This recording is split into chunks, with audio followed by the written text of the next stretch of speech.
മുഹി അൽദീൻ മുഹമ്മദ് എന്ന ഔറംഗസേബ് ലോകത്തെ കീഴടക്കിയവൻ എന്നർത്ഥം വരുന്ന ആലംഗീർ പദവി സ്വന്തമാക്കിയ ഇന്ത്യൻ നാഗരികതയുടെ സുവർണകാലം സൃഷ്ടിച്ച മുഗൾ ചക്രവർത്തി. ഒപ്പം തന്റെ സ്വന്തം പിതാവായ ഷാജഹാനെ മരണം വരെ തടവിലിടുകയും സഹോദരന്മാരെ വധിക്കുകയും തന്റെ വിശ്വാസങ്ങളും പ്രജകൾ അംഗീകരിക്കണമെന്ന് ശഠിക്കുകയും ചെയ്ത ഏറ്റവും ക്രൂരനായ നേതാവെന്ന് ചരിത്രം തന്നെ വിശേഷിപ്പിക്കുന്ന ഔറംഗസേബ് ഛത്രപതി ശിവാജിയുടെ മകൻ സംഭാജി മഹാരാജിനെ 40 ദിവസത്തോളം ക്രൂരമായി പീഡിപ്പിച്ച് ശരീരം പൊടി പോലും ഇല്ലാതെ കഷ്ണങ്ങളാക്കി ഭീമ നദിയിൽ ഔറംഗസേബ് അരിഞ്ഞു തള്ളിയത് ചരിത്രത്തിന്റെ ഭാഗമാണ്. 16ാം നൂറ്റാണ്ടിലെ ഈ ചരിത്രം അവസാനിക്കുന്നു മഹാരാഷ്ട്ര കുൽദാബാദിലെ ഔറംഗസേബിന്റെ ശവകുടീരത്തിൽ. ആ സ്ഥലം പോലും ഇന്നറിയപ്പെടുന്നത് സംഭാജി നഗർ എന്നാണ്. ഈ ഔറംഗസേബിന്റെ ക്രൂരതകളെ ഹിന്ദു വിരുദ്ധത കൂടിയാക്കി ചിത്രീകരിച്ച ബോളിവുഡ് ചിത്രം ഛാവ ഇക്കഴിഞ്ഞ ഒറ്റ മാസം കൊണ്ട് വാരിയത് 510 കോടി. ഒപ്പം ഒരു നേതാവിനും കഴിയാത്തത്ര രീതിയിൽ ആളിക്കത്തിച്ചു മറാഠ വികാരവും മുഗള വിരോധവും മുസ്ലിം വിരുദ്ധതയും. ഇതിനുശേഷം ഔറംഗസീബിന്റെ ശവകുടീരം പൊളിച്ചു നീക്കണമെന്ന ആവശ്യവുമായി VHPയും ബജ്രംഗ് ദളും നടത്തിയ പ്രതിഷേധത്തിൽ കത്തിയിരിക്കപ്പെട്ടത് ഖുറാൻ വാചകങ്ങൾ കൂടിയാണ്. തൊട്ടുപിറകെ മുസ്ലിം സംഘടനകളും പ്രതിഷേധം ആളിക്കത്തിച്ചതോടെ നാഗ്പൂർ കലാപഭൂമിയായി. വീടുകൾ കത്തിച്ചു. കലാപത്തിന്റെ മറവിൽ ലൈംഗികാതിക്രമങ്ങൾ വരെ നടന്നു. സമൂഹ മാധ്യമങ്ങളിൽ വിദ്വേഷ പ്രചാരണങ്ങൾ ആളിക്കത്തി. ഏത് ശവകുടീരത്തിൽ നിന്നാണ് ഔറംഗസീബ് ഇനി എഴുന്നേറ്റ് വരിക? മഹാരാഷ്ട്രയിൽ ശിവാജിക്കും സംഭാജിക്കും അപ്പുറം ആരെങ്കിലും ഔറംഗസേബിനെ മഹത്വവൽക്കരിക്കുന്നുണ്ടോ? ഈ സമുദായ സ്പർദ്ധ ഇങ്ങനെ ആളിക്കത്തിക്കുന്നത് ശരിക്കും എന്തിനാണ്? നാട് മുച്ചൂടും കൊള്ളയടിച്ച പാശ്ചാത്യരോടില്ലാത്ത എന്ത് പകയാണ് ഇക്കാലത്ത് ഇനി മുഗളന്മാരോട് കാത്തു സൂക്ഷിക്കേണ്ടത്? ജയ് ശിവാജിയും ജയ് സംഭാജിയും എന്ന് തൊട്ടാണ് സംഘപരിവാറിന്റെ മുദ്രാവാക്യമായത്.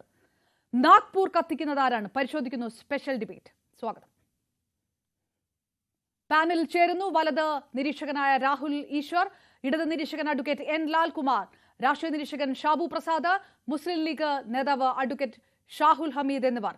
ആദ്യം ശ്രീ N ലാൽകുമാർ, അതിക്രൂരനായിട്ടുള്ള ഒരു ഭരണകർത്താവെന്ന് ചരിത്രവും വിശേഷിപ്പിച്ചിരിക്കുന്ന ഔറംഗസേബ് കേൾക്കാമെന്ന് കരുതുന്നു. ശ്രീ ലാൽകുമാർ, ചോദ്യം കേട്ടേയില്ല. ചോദിക്കാൻ പോകുന്നതേ ഉള്ളൂ. അതിക്രൂരനായിട്ടുള്ള ഭരണകർത്താവെന്ന് ചരിത്രത്തിന്റെ താളുകളിൽ പോലും പലപ്പോഴായി വിശേഷിപ്പിക്കപ്പെട്ടിരിക്കുന്ന ഔറംഗസീബിന്റെ ശവകുടീരം ഈ രീതിയിൽ സൂക്ഷിക്കപ്പെടുന്നത്, ആർക്കിയോളജിക്കൽ സർവേയുടെ ലേബലിൽ സംരക്ഷിക്കപ്പെടുന്നത് ഔറംഗസീബിനെ മഹത്വവൽക്കരിക്കലല്ലാതെ മറ്റെന്താണ് എന്നുള്ള ചോദ്യമാണ് ഉന്നയിക്കപ്പെടുന്നത്. അത് പൊളിച്ചു കളയണം എന്നുള്ള ആവശ്യം വലിയ മറാഠ വികാരത്തിൽ നിന്നുകൂടി ഉൾക്കൊണ്ടിട്ടുള്ള ഒന്നാണ്. അത് മാനിക്കേണ്ടതല്ലേ? എന്താണ് മാനിക്കപ്പെടേണ്ടത്? എന്താണ് ഈ നാട്ടിലൊരു പ്രശ്നം ഉണ്ടാക്കിക്കൊണ്ടാണോ ഒരു കാര്യം മാനിക്കപ്പെടേണ്ടത്? 1707 എൻ്റെ ഓർമ്മ, എൻ്റെ ചരിത്ര വായന ശരിയാണെങ്കിൽ 1707 ഔറംഗസേബ് മരിച്ചത്. ആ മരിച്ച ശേഷം ഇപ്പം എത്ര വർഷം കഴിഞ്ഞിരിക്കുന്നു? എത്ര വർഷം? 250 വർഷമായി, 200 ചില്ലാനും വർഷമായി. എന്നിട്ട് നമ്മൾ ഇപ്പോഴാണ് ഈ പ്രശ്നം ഉണ്ടാക്കുന്നത്. നമ്മൾ ആരെയാണ് തോപ്പിക്കുന്നത്? ഈ സമൂഹം എന്താണ് പറയാൻ ആഗ്രഹിക്കുന്നത്? ഇതിനു മുമ്പ് എത്രയോ ക്രൂരന്മാരായ ലീഡേഴ്സ് ഉണ്ടായിട്ടുണ്ട് ഈ നാട്ടിൽ. അവരുടെ കാര്യങ്ങളിലൊക്കെ ഓരോരുത്തരും നമ്മൾ പൊളിക്കാൻ തുടങ്ങുകയും ബഹളം ഉണ്ടാക്കാൻ തുടങ്ങുകയും ചെയ്തു കഴിഞ്ഞാൽ ഇത് എവിടെ പോയി അവസാനിക്കും? എന്താണ് നിങ്ങൾ ഈ ലോകത്തോട് പറയാൻ ആഗ്രഹിക്കുന്നത്? ഈ രാജ്യത്തിനൊരു ചരിത്രമുണ്ട്. ആ ചരിത്രത്തിനകത്ത് കൊന്നവരുണ്ട്, കൊല്ലപ്പെട്ടവരുണ്ട്, ഇനിയും കൊല്ലുന്നവരുണ്ട്. ഇതൊക്കെ വരാൻ പോകുന്ന ചരിത്രത്തിൽ അങ്ങനെയും പറയും. ഇതൊക്കെ ഒരു മണ്ടത്തരമായിട്ടാണ് എനിക്ക് തോന്നുന്നത്. നോക്കൂ, ഔറംഗസേബുമായി ബന്ധപ്പെട്ട് ഒരു എക്സ്ട്രീം ഓർത്തഡോക്സ് മുസ്ലിം ഇസ്ലാമിക് ലീഡർ ആയിരുന്നു, അല്ലെങ്കിൽ എംപറർ ആയിരുന്നു ഔറംഗസേബ് എന്നുള്ള കാര്യത്തിൽ എനിക്ക് സംശയമില്ല. എൻ്റെ ചരിത്ര വായനയിൽ എനിക്ക് അതിനകത്തൊരു സംശയമൊന്നുമില്ല. ഇതുപോലുള്ള ഒരുപാട് പേരെ നമുക്ക് കാണിക്കാൻ പറ്റും. മുഗൾ സാമ്രാജ്യത്തിനകത്ത് ഇപ്പം ഷാജഹാൻ എടുത്തു കഴിഞ്ഞാൽ ഷാജഹാനും ക്രൂരനായ ആളായിരുന്നു. അതിനു മുമ്പുള്ളവരൊക്കെ ഈ പറയുന്ന പോലെ കൊലപാതകം ഒന്നും ചെയ്തിട്ടില്ലാത്ത ആൾക്കാരും അല്ല. ഔറംഗസേബിന്റെ പ്രശ്നം, ഔറംഗസേബ് നമ്മൾ ചരിത്രത്തിന്റെ ഒരു പ്രത്യേകത, ഔറംഗസേബിനെ സംബന്ധിച്ചിടത്തോളം ഔറംഗസേബ് നേരിട്ട ഏറ്റവും വലിയ അടിസ്ഥാനപരമായ പ്രശ്നങ്ങളിലൊന്ന് അദ്ദേഹത്തിന്റെ ഖജനാവ് വളരെ ചെറുതായിരുന്നു എന്നുള്ളതാണ്. പിന്നെ അത് മാത്രമല്ല, അദ്ദേഹം ഒരു ഓർത്തഡോക്സ് മുസ്ലിമുമായിരുന്നു. എക്സ്ട്രീം ഓർത്തഡോക്സ് പ്യൂരിറ്റാനിക് മുസ്ലിം എന്ന് വേണമെങ്കിൽ വിളിക്കാം. പ്യൂരിറ്റാനിക് രീതിയിൽ നിന്നൊരാളാണ്. അത് അദ്ദേഹത്തിന്റെ എക്കണോമിക്കൽ സിറ്റുവേഷൻ അല്ലെങ്കിൽ എംപയറിന്റെ എക്കണോമിക് സിറ്റുവേഷൻ ഷ്രിങ്ക് ചെയ്തതിലുള്ള പങ്ക് ഷാജഹാൻ വലുതായിട്ടുണ്ട്. ഷാജഹാൻ ഈ പറയുന്ന ഒരുപാട് ബിൽഡിങ്സ് അല്ലെങ്കിൽ മോണ്യുമെന്റ്സ് പണിഞ്ഞതുമായി ബന്ധപ്പെട്ടാണ് യഥാർത്ഥത്തിൽ ഇത്രയും എക്കണോമിക് ക്രൈസിസ് ഉണ്ടായ, ആ എംപയറിന് എക്കണോമിക് ക്രൈസിസ് ഉണ്ടായെന്നുള്ള ഒരു വാദമുണ്ട്. കൂടാതെ ഈ പറയുന്ന ഈ യുദ്ധക്കൊതിയനായ ഔറംഗസേബിന്റെ കഥയുണ്ട്. നമുക്ക് ചരിത്രത്തിലേക്കൊക്കെ പലതും പോവാം. ഇപ്പൊ എന്താണ് ഇവിടെ പ്രശ്നം? അദ്ദേഹത്തിന്റെ ഈ ഒരു സിനിമ വരുന്നു. ആ സിനിമയുമായി ബന്ധപ്പെട്ട് മറാഠ വികാരം ഇങ്ങനെ ആളിക്കത്തിച്ച് ഛത്രപതി അല്ലെങ്കിൽ ശിവജിയുമായി ബന്ധപ്പെട്ട വികാരം വരുന്നു. ഇതൊക്കെ നോക്കൂ, ഇതൊക്കെ നമ്മളെ ഒരിടത്തും എത്തിക്കത്തില്ല എന്നുള്ളതാണ് പ്രശ്നം. അടിസ്ഥാനപരമായി പ്രസന്റ് പൊളിറ്റിക്സിൽ നമുക്ക് ഇതൊക്കെയാണോ വേണ്ടത്? നോക്കൂ, മഹാരാഷ്ട്ര ഭരിക്കുന്ന BJP ആണ്, അല്ലെങ്കിൽ ഈ പറയുന്ന BJPയുമായി ചേർന്ന് നിൽക്കുകയാണല്ല. ഫട്നാവിസ് ആണ് അവിടുത്തെ മുഖ്യമന്ത്രി. അവിടെ ഏറ്റവും കൂടുതൽ വികസനം വരുന്ന സംസ്ഥാനങ്ങളിൽ ഒന്നാണ്. അവിടെ കൂടുതൽ വികസനം വരട്ടെ. ഈ പറയുന്ന ലോ ആൻഡ് ഓർഡർ ഇഷ്യൂസ് ഉണ്ടായി കഴിഞ്ഞാൽ അവിടെ എന്തോ ആൾക്കാർക്ക് ഗുണം ഉണ്ടാകുക? ഈ പറഞ്ഞ എപ്പിസോഡ് കൊണ്ട് 1707 നടന്ന ഒരു വിഷയം, അല്ലെങ്കിൽ 1707 ഈ രാജ്യത്ത് നിന്ന്, ഈ ഭൂമികയിൽ നിന്ന് കടന്നുപോയ ഒരു മനുഷ്യനെ കുറിച്ച് നമ്മൾ ഇപ്പം അദ്ദേഹം പോലും അല്ല, അദ്ദേഹത്തിന്റെ ടോംബ് ഒരു പ്രശ്നമാകുന്നു എന്ന് പറഞ്ഞു കഴിഞ്ഞാൽ ലോകം നമ്മളെ നോക്കി ചിരിക്കും. ഇതാണ് സത്യം. നോക്കൂ, ഇവിടെ സംഭവിച്ചിരിക്കുന്ന എന്നാ, ഇതിപ്പം ഈ സിനിമയെ മാത്രമായിട്ട് കൊണ്ട് ചേർക്കാൻ പറ്റില്ല. കാര്യം നോക്കൂ, ഫട്നാവിസിന്റെ പ്രസംഗങ്ങളിൽ അല്ലെങ്കിൽ ഈ BJPയുടെ തെരഞ്ഞെടുപ്പിന് മുമ്പുള്ള 2023 കാലഘട്ടങ്ങളിൽ തന്നെ അവർ ചെയ്തുകൊണ്ടിരുന്നൊരു കാര്യം, ഇന്ത്യൻ മുസ്ലിമുകൾ യഥാർത്ഥത്തിൽ ഔറംഗസേബിന്റെ പാരമ്പര്യം ഉള്ളവരല്ല എന്ന് പറയുകയാണ് അവർ പലപ്പോഴും ചെയ്തത്. അത് ചെയ്തത് ഇന്ത്യൻ മുസ്ലിങ്ങളോടുള്ള താല്പര്യം കൊണ്ടല്ല അവർ ചെയ്തത്. അവർ ചെയ്യാൻ ശ്രമിച്ചത് എന്താ? ഔറംഗസേബിന്റെ പാരമ്പര്യം അല്ല എന്ന് പറയുമ്പം, ഔറംഗസേബിന്റെ പേര് പറയുമ്പം മഹാരാഷ്ട്രയിൽ മറാഠ വികാരം ഉണ്ടാവും എന്നുള്ളതാണ്. മറാഠ വികാരം ഉണ്ടാവും. അത് കൺസോൾട്ടേറ്റ് ചെയ്ത് വോട്ട് പിടിക്കാനുള്ള ഒരു തന്ത്രമാണ് അവിടെ നടത്തിക്കൊണ്ടിരുന്നത്. അവിടെ തന്നെ അത് തുടങ്ങിയിരുന്നു. യഥാർത്ഥത്തിൽ BJP ശിവസേനയിൽ നിന്ന് ഈ പറയുന്ന മറാഠ പാരമ്പര്യത്തെ പിടിച്ചടക്കുക, അല്ലെങ്കിൽ മറാഠ എംപയറിന്റെ ശിവജിയുടെയും ഒക്കെ പാരമ്പര്യത്തെ പിടിച്ചടക്കാൻ ഒരു വലിയ ശ്രമം നടക്കുകയും, ആ ശ്രമം ഉണ്ടെങ്കിൽ മാത്രമേ മറാഠയിൽ യഥാർത്ഥത്തിൽ ഛത്രപതി ശിവജിയുമായി ബന്ധപ്പെട്ട കാര്യങ്ങളിൽ വോട്ട് കിട്ടിയില്ലെങ്കിൽ ഒരു കാരണവശാലും ഒരാളോട് ജയിക്കത്തില്ല. അവിടെ ആ പാർട്ടി തന്നെ അങ്ങനെയാണ് വരുന്നത്. ശിവസേന എന്ന് പറഞ്ഞാൽ ശിവനൊന്നും അല്ല, ഛത്രപതിയാണ്. അങ്ങനെ നിൽക്കുന്ന ഒരു പാർട്ടിയുള്ള, അങ്ങനെ മുഖ്യമന്ത്രിമാരുണ്ടാകുന്ന ഒരു പാർട്ടിയുള്ള, ആ നാടിന് ഇതിന് വലിയ വികാരമുള്ള ഒരു വിഷയത്തിൽ ഇത് വളരെ ഡെലിബറേറ്റ് ആയിട്ട് ഒരു അറ്റംപ്റ്റ് നടക്കുകയും അതൊരു പൊളിറ്റിക്കൽ ടൂളാക്കി മാറ്റുകയും ചെയ്തിരുന്നു. ചെയ്തു കഴിഞ്ഞാണ് ഈ സിനിമയും കൂടെ വരുന്നത്. അത് ആളിക്കത്തിക്കാൻ മാത്രമേ ഇത് സഹായിച്ചിട്ടുള്ളൂ. യഥാർത്ഥത്തിൽ ഞാൻ ചോദിക്കുന്നത്, അത് കഴിഞ്ഞു, ആ എപ്പിസോഡ് കഴിഞ്ഞു, അവര് വലിയ പ്രശ്നങ്ങളില്ലാതെ തെരഞ്ഞെടുപ്പ് കഴിഞ്ഞു. അത് കഴിഞ്ഞ് അവർക്ക് അധികാരമുണ്ട്, സമാധാനമായി ഭരിക്കുന്നു. ആ സമാധാനമായി ഭരിക്കുന്നിടത്ത് ആ അശാന്തി ഉണ്ടാക്കിയിട്ട് എന്ത് നേട്ടമാണ് ഉണ്ടാകാൻ പോകുന്നത്? ആ അശാന്തിയുടെ നേട്ടം ഞാൻ പറഞ്ഞുതരാം. യഥാർത്ഥത്തിൽ ഈ പറയുന്ന മറാഠ രാഷ്ട്രീയത്തിന്റെ, മഹാരാഷ്ട്ര എന്ന് പറയുന്ന മറാഠ എംപയർ ഉൾക്കൊള്ളുന്ന ഒരു സ്ഥലം, അതിന്റെ പാരമ്പര്യം ആർക്ക് എന്നുള്ള ചോദ്യമാണ് ഇവിടെ വരുന്നത്. അത് BJP ക്ലെയിം ചെയ്യാൻ നോക്കുകയാണ്. ആ BJP ക്ലെയിം ചെയ്യുമ്പോൾ പ്രത്യേകത എന്താ? യഥാർത്ഥത്തിൽ അപ്പുറത്ത് നിൽക്കുന്ന മുസ്ലിംസ് ഒന്നും അല്ല ഇവിടുത്തെ പ്രശ്നം. BJPയുടെ അങ്ങനെ ഒരു ക്ലെയിം വരുമ്പം യഥാർത്ഥത്തിൽ ഈ ശിവസേന എന്ന് പറയുന്ന ഒരു പാർട്ടിയുടെ ബേസ് ഇല്ലാതാവും. അതുകൊണ്ടാണ് ശിവസേന ഇവരെ എതിർത്തിരിക്കുന്നത്. BJPക്ക് എങ്ങനെ ക്ലെയിം? BJPക്ക് ഇതിനകത്ത് എന്താണ് ശിവജിയുമായി ബന്ധപ്പെട്ട, ഷാഹുവുമായി ബന്ധപ്പെട്ട, ഷാംബാജിയുമായി ബന്ധപ്പെട്ട പാരമ്പര്യത്തിൽ ഇത്ര താല്പര്യം എന്നുള്ള ചോദ്യം വരുന്നതിന് കാരണം BJP അത് ക്ലെയിം ചെയ്തു കഴിഞ്ഞാൽ ഇവരുടെ പൊളിറ്റിക്കൽ ബേസ് നഷ്ടപ്പെടും. അപ്പൊ ഇത് പൂർണ്ണമായും പൊളിറ്റിക്സ് അടങ്ങുന്ന ഒരു വിഷയമാണ്, അല്ലാതെ ചരിത്രപരമായോ സാമൂഹ്യപരമായോ ഒരു കാര്യമേ അല്ല. ചരിത്രപരമായ സാമൂഹികപരമായ ഒരു കാര്യമാകേണ്ട കാര്യവുമില്ല. നോക്കൂ, ഔറംഗസേബ് അന്ന് ചെയ്തതിനെ കുറിച്ച് നമ്മൾ ഇന്ന് വേണമെങ്കിലും ചർച്ച ചെയ്യാം. അതിനകത്ത് ക്രൂരത ഉണ്ടെന്ന് വേണമെങ്കിൽ സമ്മതിക്കാം. പക്ഷെ അതുകൊണ്ട് ഇന്ന് ഈ ജീവിച്ചിരിക്കുന്ന ഈ ജനതയ്ക്ക്, ഇപ്പം മഹാരാഷ്ട്രയിലുള്ള ജനതയ്ക്ക് അല്ലെ മറ്റു സ്ഥലത്തുള്ള ജനതയ്ക്ക് ഇതുകൊണ്ട് എന്ത് ഗുണമാണുള്ളത്? ലാൽകുമാർ, ഞാൻ തിരികെ എത്താം. രാഹുൽ ഈശ്വർ നമുക്കൊപ്പം ചേരുന്നു. രാഹുൽ, ഗാന്ധി എന്ന സിനിമ കണ്ടിറങ്ങിയ ശേഷം ബ്രിട്ടീഷുകാർക്ക് എതിരെ എല്ലാം കല്ലെറിയണമെന്ന് ഒരാൾക്ക് തോന്നുകയാണെങ്കിൽ അത് ക്രൈമാണ്. അതുപോലെ തന്നെയാണ് ഈ ചാവ എന്നൊരു സിനിമ കണ്ടിറങ്ങുമ്പോൾ സ്വാഭാവികമായിട്ടൊക്കെ അത്തരത്തിലുള്ളൊരു വികാരം, ഔറംഗസീബിന്റെ ശവകുടീരം തകർക്കണമെന്നോ അല്ലെങ്കിൽ ഔറംഗസീബ് ദുഷ്ടനാണെന്നോ ഉള്ള വികാരമൊക്കെ ഉണ്ടാകുന്നത് സ്വാഭാവികം. പക്ഷെ അതൊരു രാഷ്ട്രീയ വിഷയമായിട്ട് വരിക, അത് ആളിക്കത്തിക്കാൻ ശ്രമിക്കുക, അതിൽ സമുദായ സ്പർദ്ധ ഉണ്ടാകുന്ന ഒരു കലാപത്തിലേക്ക് നീങ്ങുക, ഗുരുതരമായിട്ടുള്ള ഒരു പിഴവ് പറ്റിയിരിക്കുന്നത് ഈ സ്മാരകം നശിപ്പിക്കണം എന്നുള്ള ഒരു ആവശ്യവുമായി മുന്നോട്ട് വന്നവരല്ലേ? അപർണാജി, ഇതിൽ രണ്ട് കാര്യങ്ങൾ ശ്രദ്ധിക്കണം. ഒന്ന്, ഗാന്ധി എന്ന സിനിമ കണ്ടിട്ടിറങ്ങി ആരും ബ്രിട്ടീഷുകാർക്കെതിരെ കല്ലെറിയില്ല. അതാണ് ഗാന്ധിജിയുടെ ചരിത്രം. തന്നെ കൊല്ലാൻ വന്ന ഗോഡ്സെയോട് പോലും തനിക്ക് നമുക്ക് സംസാരിച്ച് ശരിയാക്കാന്ന് പറയുന്ന ഗാന്ധിജിയുടെ ചരിത്രം കണ്ട് ബ്രിട്ടീഷുകാരോട് ആശയപരമായ എതിർപ്പുണ്ടാവും, ശക്തമായ എതിർപ്പുണ്ടാവും, പക്ഷേ കല്ലെറിയില്ല. അതല്ല ഗാന്ധിജി പഠിപ്പിച്ചത്. രണ്ട്, ഞാനിപ്പോൾ മഹാരാഷ്ട്രയിലാണ്, ഇൻ ദി എപ്പിസെന്റർ എന്ന് പറയുന്നത് പോലെ. ഇവിടെ ഇപ്പോഴും നേരത്തെ ശ്രീ ലാൽ വളരെ ശരിയായി പറഞ്ഞതുപോലെ ശിവജി വലിയൊരു വികാരമാണ്, എല്ലാവരുടെയും വികാരമാണ്, എല്ലാ സമൂഹങ്ങൾക്കും. കാര്യം ശിവജി വളരെ പ്ലൂറലിസ്റ്റ് ആയ ബഹുസ്വരവാദിയായ ഒരു റൂളർ കൂടിയായിരുന്നു. അവിടെയാണ് നമ്മൾ നോക്കേണ്ടത്. ശ്രീ ലാലിനോട് എനിക്കുള്ള ശക്തമായ വിയോജിപ്പ്, ഔറംഗസേബിന്റെ പാരമ്പര്യമല്ല നമ്മുടെ പാരമ്പര്യം, ഔറംഗസേബിന്റെ സഹോദരൻ ദാരാഷിഖോവിന്റെ പാരമ്പര്യമാണെന്ന് പറഞ്ഞാൽ സന്തോഷമേ ഉള്ളൂ.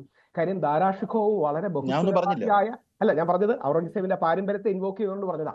ദാരാഷിഖോവിന്റെ പാരമ്പര്യമോ ലെഗസിയോ ആണ് നമ്മൾ ഇന്ത്യക്കാർക്ക് മുഴുവൻ വേണ്ടത് എന്ന് പറഞ്ഞാൽ വളരെ നല്ലതാ. ഇതിനെക്കുറിച്ച് ശിവാജി മഹാരാജാവ് കേട്ടു അല്ല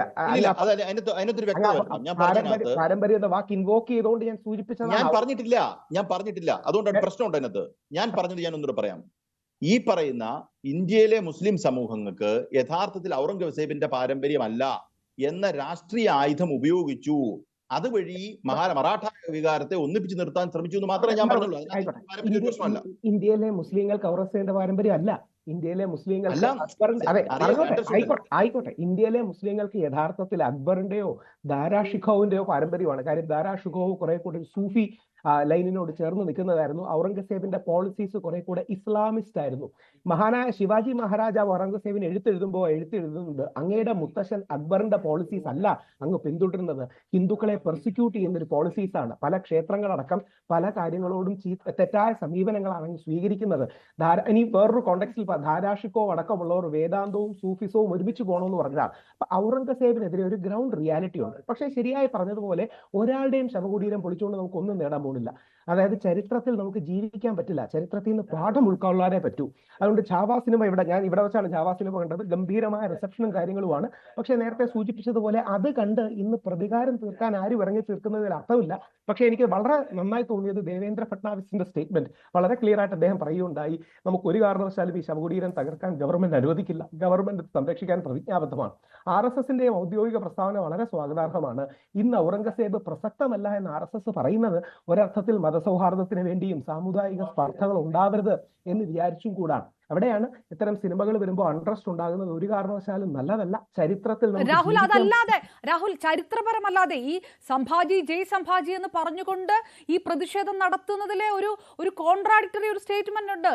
നിങ്ങൾ രാവണനെ ഇല്ലാതാക്കിക്കൊണ്ട് നിങ്ങൾക്ക് രാമന്റെ ഹീറോയിസം പറയാൻ കഴിയില്ല. സ്വാഭാവികമായിട്ടും ഔറംഗസീബിനെ ഈ ചരിത്രത്തിൽ നിന്ന് ഇറേസ് ചെയ്ത് കളഞ്ഞിട്ട് നിങ്ങൾ എങ്ങനെയാണ് ഛത്രപതി സംഭാജിയുടെ വീരസാഹസിക കഥകൾ പറയുക എന്നൊരു ചോദ്യമാണ് ശിവസേന ചോദിക്കുന്നത്. സംഭാജി നിലനിൽക്കണമെങ്കിൽ ആരാണ് സംഭാജിയെ കൊന്നത്, എങ്ങനെയാണ് അദ്ദേഹം മരിച്ചത് എന്നുകൂടി ജനങ്ങൾ ഓർക്കണ്ടേ? ലാർജർ സ്പിരിറ്റിൽ അപർണ പറഞ്ഞ ഉദാഹരണം ശരിയാണ്. പക്ഷെ രാമനും രാവണനുമുള്ള കോണ്ടെക്സ്റ്റിൽ ഇത് കാണുന്നത് ശരിയാകില്ല. കാര്യം ചരിത്രത്തിലെ രാജാക്കന്മാർ വളരെ ന്യൂവാൻസ്ഡ് ആണ്. നമുക്കിപ്പോൾ മറാഠകളെ കുറിച്ച് വലിയ പ്രൈഡാണ്. പക്ഷേ മറാഠകൾ ഹിന്ദു ക്ഷേത്രമായ നമ്മുടെ കർണാടകത്തിലേക്ക് ഒന്നും പ്രധാനപ്പെട്ട ഹിന്ദു ക്ഷേത്രം സാക്ക് ചെയ്യുന്നുണ്ട്, അല്ലെങ്കിൽ നശിപ്പിക്കുന്നുണ്ട്. അന്നത്തെ ശങ്കരാചാര്യർ അതിന് അതിശക്തമായ പ്രതിഷേധം പറയുന്നുണ്ട്. പിന്നീട് മറാഠ റൂളേഴ്സ് അതിന് ക്ഷമ പറയുന്നുണ്ട്. അപ്പം അല്ലെങ്കിൽ ചരിത്രം കുറെ കൂടെ ന്യൂവാൻസ്ഡ് ആണ്. നമുക്ക് രാമനും രാവണനും വെളുപ്പും കറുപ്പും പോലെ കാണാൻ കഴിയില്ല. അതുകൊണ്ട് ചരിത്രപരമായ ഒരു ഡിബേറ്റ് നല്ലതാണ്. പക്ഷേ ചരിത്രത്തിന്റെ പേരിൽ അതെന്താ പറയുക, അതൊരു ഗവൺമെന്റ് ചെയ്യുന്നതാണെന്ന് തോന്നുന്നില്ല, ഏതെങ്കിലും പാർട്ടി പ്ലാൻ ചെയ്യുന്നതാണെന്ന് തോന്നുന്നില്ല. പകരം കുറെ കൂടെ മറാഠ സ്ട്രോങ് മാനായിട്ട് ശരത് പവാർ ഉണ്ട്, മറാഠ ലെഗസിയുള്ള ശിവസേന പോലുള്ള പാർട്ടികളുണ്ട്. BJPക്ക് അതിലൊരു ക്ലെയിം തീർച്ചയായിട്ടും ഉണ്ട്. കാര്യം പേഷ്വ അടക്കമുള്ള വലിയൊരു ലെഗസി ഇവരോട് ചേർന്ന് നിൽക്കുന്നതാണ്. പേഷ്വ അവിടുത്തെ കുറെ കൂടെ സവർണ, എന്താ പറയുക, അപ്പർ കാസ്റ്റ് ബ്രാഹ്മിൺ അടക്കമുള്ള റൂളേഴ്സാണ്. അപ്പോൾ ഒരു കോംപ്ലക്സ് ഹിസ്റ്ററിയാണ്. പക്ഷേ സിനിമയുടെ പേരിൽ അടികൂടുകയല്ല, സിനിമയെക്കുറിച്ച് ക്രിയാത്മകമായി മനസ്സിലാക്കാണ്. ഒരു വരി കൂടെ പറഞ്ഞ് അവസാനിപ്പിക്കാം. ഈ സിനിമയിലെ തുടക്കത്തിൽ രസകരമായ ഒരു രംഗമുണ്ട്. അതിൽ ഔറംഗസേബ് ശിവാജി മരിച്ചു എന്ന് പറയുമ്പോൾ അള്ളാഹുവിനോട് പ്രാർത്ഥിക്കുന്നത്, ദൈവമേ കൂലി വരികയാണ്, നീ സ്വർഗത്തിന്റെ കവാടങ്ങൾ തുറന്നിട്ടേക്കണേ എന്നാണ്. ഈ സിനിമയെ പോലും കാണിക്കുന്ന രസകരമായ രംഗമാണ്. ഷേർ ആറാഹായ. അതുകൊണ്ട് എനിക്ക് ദൈവത്തോടുള്ള ദുവ, പ്രാർത്ഥന എന്ന് പറഞ്ഞാൽ ശിവാജി വരികയാണ്, അങ്ങ് സ്വർഗത്തിന്റെ കവാടങ്ങൾ തുറന്നിടണം എന്നാണ്. അപ്പോൾ ചരിത്രത്തെ മനസ്സിലാക്കാൻ മാത്രം ഉപയോഗിക്കുക. പക്ഷെ ഔറംഗസേബിന്റെ ഭാഗത്തു നിന്ന് തെറ്റുകൾ ഉണ്ടായിട്ടുണ്ടെന്നുള്ള കാര്യത്തിൽ ഇസ്ലാമിക ചരിത്രകാരന്മാർ പോലും അംഗീകരിക്കുന്നുണ്ട്. രാഹുൽ, ഔറംഗസീബിനെ ആരും ന്യായീകരിക്കാൻ ഇപ്പോൾ ശ്രമിക്കുന്നില്ല. അങ്ങനെ ഒരു അറ്റംപ്റ്റും ഇതിനകത്തില്ല. ക്രൂരനായിട്ടുള്ള ഭരണാധികാരി, അതിപ്പോ ഇനി ഒരുപക്ഷെ മറുഭാഗത്തുണ്ടെങ്കിൽ അവർ ന്യായീകരിച്ചോട്ടെ, അങ്ങനെ ഒരു പ്രശ്നമേ ഇല്ല. പക്ഷെ ഇപ്പോൾ ഇപ്പോൾ ഈ നടക്കുന്ന ഈ ഉദ്യമം എന്തിനു വേണ്ടിയിട്ടാണ്? ഔറംഗസേബ് ആർക്കാണ് ഇപ്പോൾ ത്രെട്ടാകുന്നത്? മഹാരാഷ്ട്രയുടെ എല്ലാ തെരുവുകളിലും നിറഞ്ഞു നിൽക്കുന്നത് ശിവാജിയും സംഭാജിയുമാണ്. എവിടെയാണ് ഔറംഗസേബ്? ഞങ്ങൾ താമസിക്കുന്ന സ്ഥലത്ത് പോലും ശിവാജിയുടെ വലിയ പ്രതിമയും കാര്യങ്ങളുമാണ്. പക്ഷെ എന്താ പറയുക, സിനിമ വരുമ്പം താൽക്കാലികമായ ഇമോഷൻ വരും. നേരത്തെ ശ്രദ്ധിച്ചു കാണും, റായ്ഗഡിനടുത്തുള്ള കോട്ടയിലാണെന്ന് തോന്നുന്നു സ്വർണം കുഴിച്ചിട്ടിട്ടുണ്ട് എന്നൊരു ഇംപ്ലിക്കേഷൻ ഈ സിനിമയിലുണ്ട്. രാത്രി ഒരുപാട് ആൾക്കാർ വന്ന് കോട്ട തുറന്ന് സ്വർണം നോക്കുക. അപ്പൊ ആ സിനിമ പക്ഷെ രാഹുൽ, ഇതിലൊരു പ്രശ്നം, രാഹുൽ, ഇതൊരു ചെറിയ വികാരമല്ല. കുറെ വീടുകൾ തകർന്നു, 50-60 വണ്ടി തകർത്തു, ക്രെയിൻ തകർത്തു, ഒരു വനിതാ പോലീസ് ഉദ്യോഗസ്ഥരെ സെക്ഷലി അട്രോസിറ്റി അവർക്കെതിരെ ഉണ്ടായി. ഇതൊരു വലിയ വിഷയമാണ് ഉണ്ടായിരിക്കുന്നത്. അങ്ങനെ തിരികൊളുത്തി ഒരു സിനിമ കാരണം പുറത്തുനിന്ന് കേരളത്തിലുള്ള പോലെ ഒരു പ്രതിഷേധമോ ബഹളമോ അല്ല അവിടെ സംഭവിച്ചിരിക്കുന്നത്. എനിക്ക് തോന്നുന്നു 100% ആ ടോംബ് സംരക്ഷിക്കപ്പെടണം. ഔറംഗസേബിന്റെ ശവകുടീരം 100% സംരക്ഷിക്കപ്പെടണം. ഒരു കാരണവശാലും അത് തകർക്കരുത്. കാര്യം തകർത്ത ഇംപ്ലിക്കേഷൻസ് വേറെയാണ്. അതിനൊരു അണ്ടർലൈൻ ആയിട്ട് ഹിന്ദു മുസ്ലിം സ്പർദ്ധ എന്നൊരു കാര്യം ഡെവലപ്പ് ചെയ്യാൻ ചാൻസ് ഉണ്ട്. ഔറംഗസേബിനെ അറിയാത്ത മുസ്ലിങ്ങളും ഔറംഗസേബ് ആരാന്ന് പോലും ചിന്തിക്കാത്ത ഹിന്ദുക്കളും തമ്മിലായിരിക്കും അടി ഉണ്ടാകുക. അതുകൊണ്ട് സംരക്ഷിക്കേണ്ട മതസൗഹാർദ്ദമെന്നോ ബഹുസ്വരതയെന്നോ പറയുന്ന കാര്യം നിലനിർത്തേണ്ട ഉത്തരവാദിത്തം ഗവൺമെന്റിനുണ്ട്. ഗവൺമെന്റ് അതിൽ നിന്ന് പിന്നോട്ട് പോകുമെന്ന് തോന്നുന്നില്ല. ഫട്നാവിസ് നിയമസഭയിൽ തന്നെ ചാവയുടെ പേരെടുത്തു പറഞ്ഞ്, ചാവയെ കുറ്റം പറഞ്ഞില്ല, പക്ഷെ പേരെടുത്ത് പറഞ്ഞ് ചാവ പല കാര്യങ്ങളും പുറത്തു കൊണ്ടുവന്നു. അതുകൊണ്ട് ഔറംഗസേബ് ചെയ്ത അട്രോസിറ്റീസിനോട് ജനങ്ങളുടെ മനസ്സിൽ വികാരമുണ്ട് എന്ന് പറഞ്ഞ് ഒരു കാര്യവും പറഞ്ഞു. അതിനെ ANAയും ഇന്ത്യ ടുഡേയും ഒക്കെ ചാവയെ ഫട്നാവിസ് കുറ്റം പറഞ്ഞു എന്ന രീതിയിൽ വരെ വാർത്ത കൊടുത്തിരുന്നു. അപ്പൊ മറാഠക്കാർക്ക് അത് വളരെ സെൻസിറ്റീവായ ഒരു വിഷയമാണ്. പ്രത്യേകിച്ച് ശിവാജി, അല്ലെങ്കിൽ നമ്മുടെ ബാബാ സാഹേബ് അംബേദ്കർ അടക്കമുള്ളവർക്ക്, പ്രത്യേകിച്ച് മഹർ സമുദായത്തിലുള്ളവർക്ക്, ഭീമ കുരേഗാവ്, അങ്ങനെ മഹാരാഷ്ട്രയുടെ കോംപ്ലക്സ് പൊളിറ്റിക്സിന്റെ ഒരു ഭാഗമാണ്. വ്യത്യസ്ത സമുദായങ്ങൾക്കുണ്ട്. അതിനെ മനസ്സിലാക്കാൻ മാത്രം ഒരു അവസരമായി നമ്മൾ എടുക്കുക. അതിന്റെ പേരിൽ യുദ്ധം ചെയ്യാതിരിക്കുക എന്നുള്ളതാണ് നമുക്ക് ചെയ്യാൻ കഴിയുന്ന കാര്യം. Okay, right. ഞാൻ തിരികെ എത്താം. അഡ്വക്കേറ്റ് ഷാഹുൽ ഹമീദ്, മുസ്ലിം ലീഗ് നേതാവും കൂടി നമുക്കൊപ്പം. മുഗളന്മാരുടെ രാജഭരണകാലമോ അതിൽ ഹിന്ദുക്കളോട് ക്രൂരത നടത്തിയിട്ടുണ്ടോ ഇല്ലയോ എന്നുള്ള ചരിത്ര തർക്കങ്ങളൊന്നുമല്ല. ഈ ഒരു സിനിമ വരുന്നു, അതിനകത്ത് മുസ്ലിം വിരുദ്ധത കൂടി ഉണ്ട് എന്ന് ആരോപിക്കപ്പെടുന്നു ഒരു വശത്ത്. അപ്പോൾ സ്വാഭാവികമായിട്ടും മഹാരാഷ്ട്രയിലുള്ള ഒരു മറാഠ വികാരം വരുന്നു. അതൊരു പ്രതിഷേധത്തിലേക്കും സമുദായ സംഘർഷത്തിലേക്കും പോകുന്നു. സമുദായ സംഘർഷത്തിലേക്ക് പോകുമ്പോൾ ഈ ചരിത്രം മുഴുവൻ മാറ്റി നിർത്തിക്കൊണ്ട് ഒരു സമുദായത്തെ മാത്രം പ്രതിയാക്കുന്ന രീതിയിൽ, പ്രതിക്കൂട്ടിൽ നിർത്തുന്ന രീതിയിലേക്ക് ഈ സംഘർഷത്തിന് ശേഷമുള്ള കാര്യങ്ങൾ പോയിട്ടുണ്ടോ? FIR അടക്കം, പ്രതികളാക്കപ്പെട്ടവരിലടക്കം അതുമാത്രമാണ് സംഭവിച്ചത്. ഒരു വിഭാഗം മാത്രമാണ് പ്രതികളാക്കപ്പെട്ടത് ഈ സംഭവത്തിന് ശേഷം. അത് ഒരാശങ്ക വളർത്തുന്ന കാര്യമായിട്ട് നിൽക്കുന്നുണ്ടോ മുസ്ലിം സമുദായത്തിൽ? ഇവിടെ നമുക്കറിയാം, ഇന്ത്യയിലെ ചരിത്രത്തിൽ ഒരുപാട് ക്രൂരന്മാരായ ഭരണാധികാരികൾ ഉണ്ടായിട്ടുണ്ട്. ഔറംഗസീബിന്റെ ചരിത്രത്തെക്കുറിച്ചോ അദ്ദേഹത്തിന്റെ ഭരണത്തെക്കുറിച്ചോ ഒന്നും ഇവിടെ ചർച്ചയില്ലാത്തതുകൊണ്ട് ഞാൻ അതിലേക്ക് ഒന്നും കടന്നു പോകുന്നില്ല. അപ്പൊ എൻ്റെ നാട്ടില് ഹിച്ച്കോക്കിന്റെ സ്മാരകം. ആരാണ് ഹിച്ച്കോക്ക്? അദ്ദേഹം ഒരു ബ്രിട്ടീഷുകാരനായ ഭരണാധികാരിയായിരുന്നു. അദ്ദേഹം ഒരുപാട് ഇന്ത്യക്കാരെ കൊന്നൊടുക്കിയ ആളാണ്. അദ്ദേഹത്തിന്റെ സ്മാരകം ഇന്നും നമ്മൾ സംരക്ഷിച്ചു പോരുകയാണ്. ഇന്ത്യക്കാരുടെ ഒരുപാട് ഇന്ത്യക്കാരെ കൊന്നൊടുക്കിയ ആളാണ്. അതുപോലെ തന്നെ മലപ്പുറം കലക്ട്രേറ്റിന്റെ ഉള്ളിൽ ഒരുപാട് ബ്രിട്ടീഷ് ജവാന്മാരുടെ ശവകുടീരങ്ങളുണ്ട്. ഇന്ത്യയുടെ പല ഭാഗത്തും ഉണ്ട്. ഇന്ത്യയിലെ ഹിന്ദുക്കളായ ഭരണാധികാരികൾ ക്രൂരന്മാരായ ആളുകൾ ഉണ്ടായിട്ടുണ്ട്. ഇന്ത്യയിലെ മുസ്ലിങ്ങളായ ഭരണാധികാരികൾ ക്രൂരന്മാരായ ആളുകൾ ഉണ്ടായിട്ടുണ്ട്. അപ്പൊ നമുക്കറിയാലോ, ഇന്ത്യ എന്ന് പറഞ്ഞാൽ ആയിരക്കണക്കിന് നാട്ടുരാജ്യങ്ങൾ ഉണ്ടായിരുന്ന ഒരു പ്രദേശമാണ് ഇന്ത്യ രാജ്യം. ഇവിടെ നല്ല രാജാക്കന്മാരുണ്ടായിട്ടുണ്ട്, നല്ല ഭരണാധികാരികൾ ഉണ്ടായിട്ടുണ്ട്, ക്രൂരന്മാരായ ഭരണാധികാരികൾ ഉണ്ടായിട്ടുണ്ട്. അവരുടെയൊക്കെ സ്മരണകളൊക്കെ നമ്മുടെ നാട്ടിൽ ഇന്നും നിലനിൽക്കുന്നുണ്ട്. ഇപ്പൊ നേരത്തെ ഇവിടെ പറഞ്ഞ പോലെ ഈ ഔറംഗസീബ് എന്ന് പറയുന്ന മുഗൾ ചക്രവർത്തി മരിച്ചത് 1707 ഏകദേശം 325 ചില്ലാനം വർഷങ്ങളായി അദ്ദേഹം മരിച്ചു പോയിട്ട്. എത്രയോ ഭരണാധികാരികൾ അതിന് ശേഷം ഇവിടെ വന്നു. എത്രയോ നമുക്കറിയാം, സമുദ്രത്തിലേക്ക് എത്രയോ വെള്ളം പുഴയിലൂടെ ഒഴുകിപ്പോയി. ഇന്ത്യയുടെ രാഷ്ട്രീയ സാഹചര്യങ്ങളൊക്കെ ഒരുപാട് മാറി. ഇപ്പോൾ ഈ ഔറംഗസീബിന്റെ പ്രശ്നം ഇവിടെ എടുത്തു ഉദ്ധരിക്കേണ്ട, അതൊരു വിഷയമാക്കേണ്ട സാഹചര്യം എന്താണ്? ഒരു ജാവ എന്ന് പറയുന്ന ഒരു സിനിമ വന്നു. ആ സിനിമയിൽ സ്വാഭാവികമായും മുസ്ലിങ്ങളെ ക്രൂരന്മാരായി, ഔറംഗസീബിനെ ക്രൂരന്മാരായി, അതുപോലെ തന്നെ മുസ്ലിം സമുദായത്തെ ക്രൂരന്മാരായി ഒക്കെ ചിത്രീകരിക്കുന്നുണ്ട് എന്ന് പറയുന്നു. ഞാൻ ആ സിനിമ കണ്ടിട്ടില്ല. അതിൻ്റെ പേരിൽ വലിയൊരു വികാരമുണ്ടായി എന്ന് പറയുന്നു. മഹാരാഷ്ട്രയിൽ ആകെ വികാരമുണ്ടായി എന്ന് പറയുന്നു. ഈ വികാരമുണ്ടായതാണോ? നമ്മൾ മനസ്സിലാക്കണം, അവിടെ ഈ ഔറംഗസീബിനെതിരായി ഔറംഗസീബിന്റെ പ്രതിമകൾ കഴിഞ്ഞ ദിവസങ്ങളിലൊക്കെ ഒരുപാട് അദ്ദേഹത്തിന്റെ കോലം കത്തിച്ചു മഹാരാഷ്ട്രയിൽ മുഴുവൻ. അങ്ങനെ ഈ ഔറംഗസീബിന്റെ കോലം കത്തിച്ചതുകൊണ്ട് മുസ്ലിങ്ങൾ പ്രകോപനം ഉണ്ടാക്കേണ്ട ഒരു കാര്യമില്ല. അവിടെ ആരും പ്രകോപനം ഉണ്ടാക്കിയിട്ടുമില്ല. ഒരു സ്ഥലത്തും പ്രകോപനം ഉണ്ടാക്കിയിട്ടുമില്ല. ഒരു സ്ഥലത്തും അതുകൊണ്ട് ഒരു വർഗീയ അസ്വസ്ഥ ഉണ്ടായിട്ടുമില്ല. പക്ഷെ നമ്മൾ മനസ്സിലാക്കണം, ഒരു ധ്രുവീകരണ രാഷ്ട്രീയം ആഗ്രഹിക്കുന്ന ആളുകൾ എപ്പോഴും ആഗ്രഹിക്കുന്നത് അവിടെ എന്തെങ്കിലും ഒരു പ്രകോപനം ഉണ്ടാവണം. പ്രകോപനം ഉണ്ടായിട്ട് പരസ്പരം അവിടെ കലാപം ഉണ്ടാകണം. ഇപ്പോൾ ബാബരി മസ്ജിദ് ഇഷ്യൂ കഴിഞ്ഞു. അതുപോലെ തന്നെ ബാക്കിയുള്ള ഒരുപാട് പ്രശ്നങ്ങൾ ഉണ്ടായിരുന്നു. സംഭാലിലെ ഇഷ്യൂ ഇപ്പോൾ തൽക്കാലം അവിടെ സുപ്രീം കോടതിയുടെ വിധി വന്നപ്പോൾ അവിടെ നിന്നു.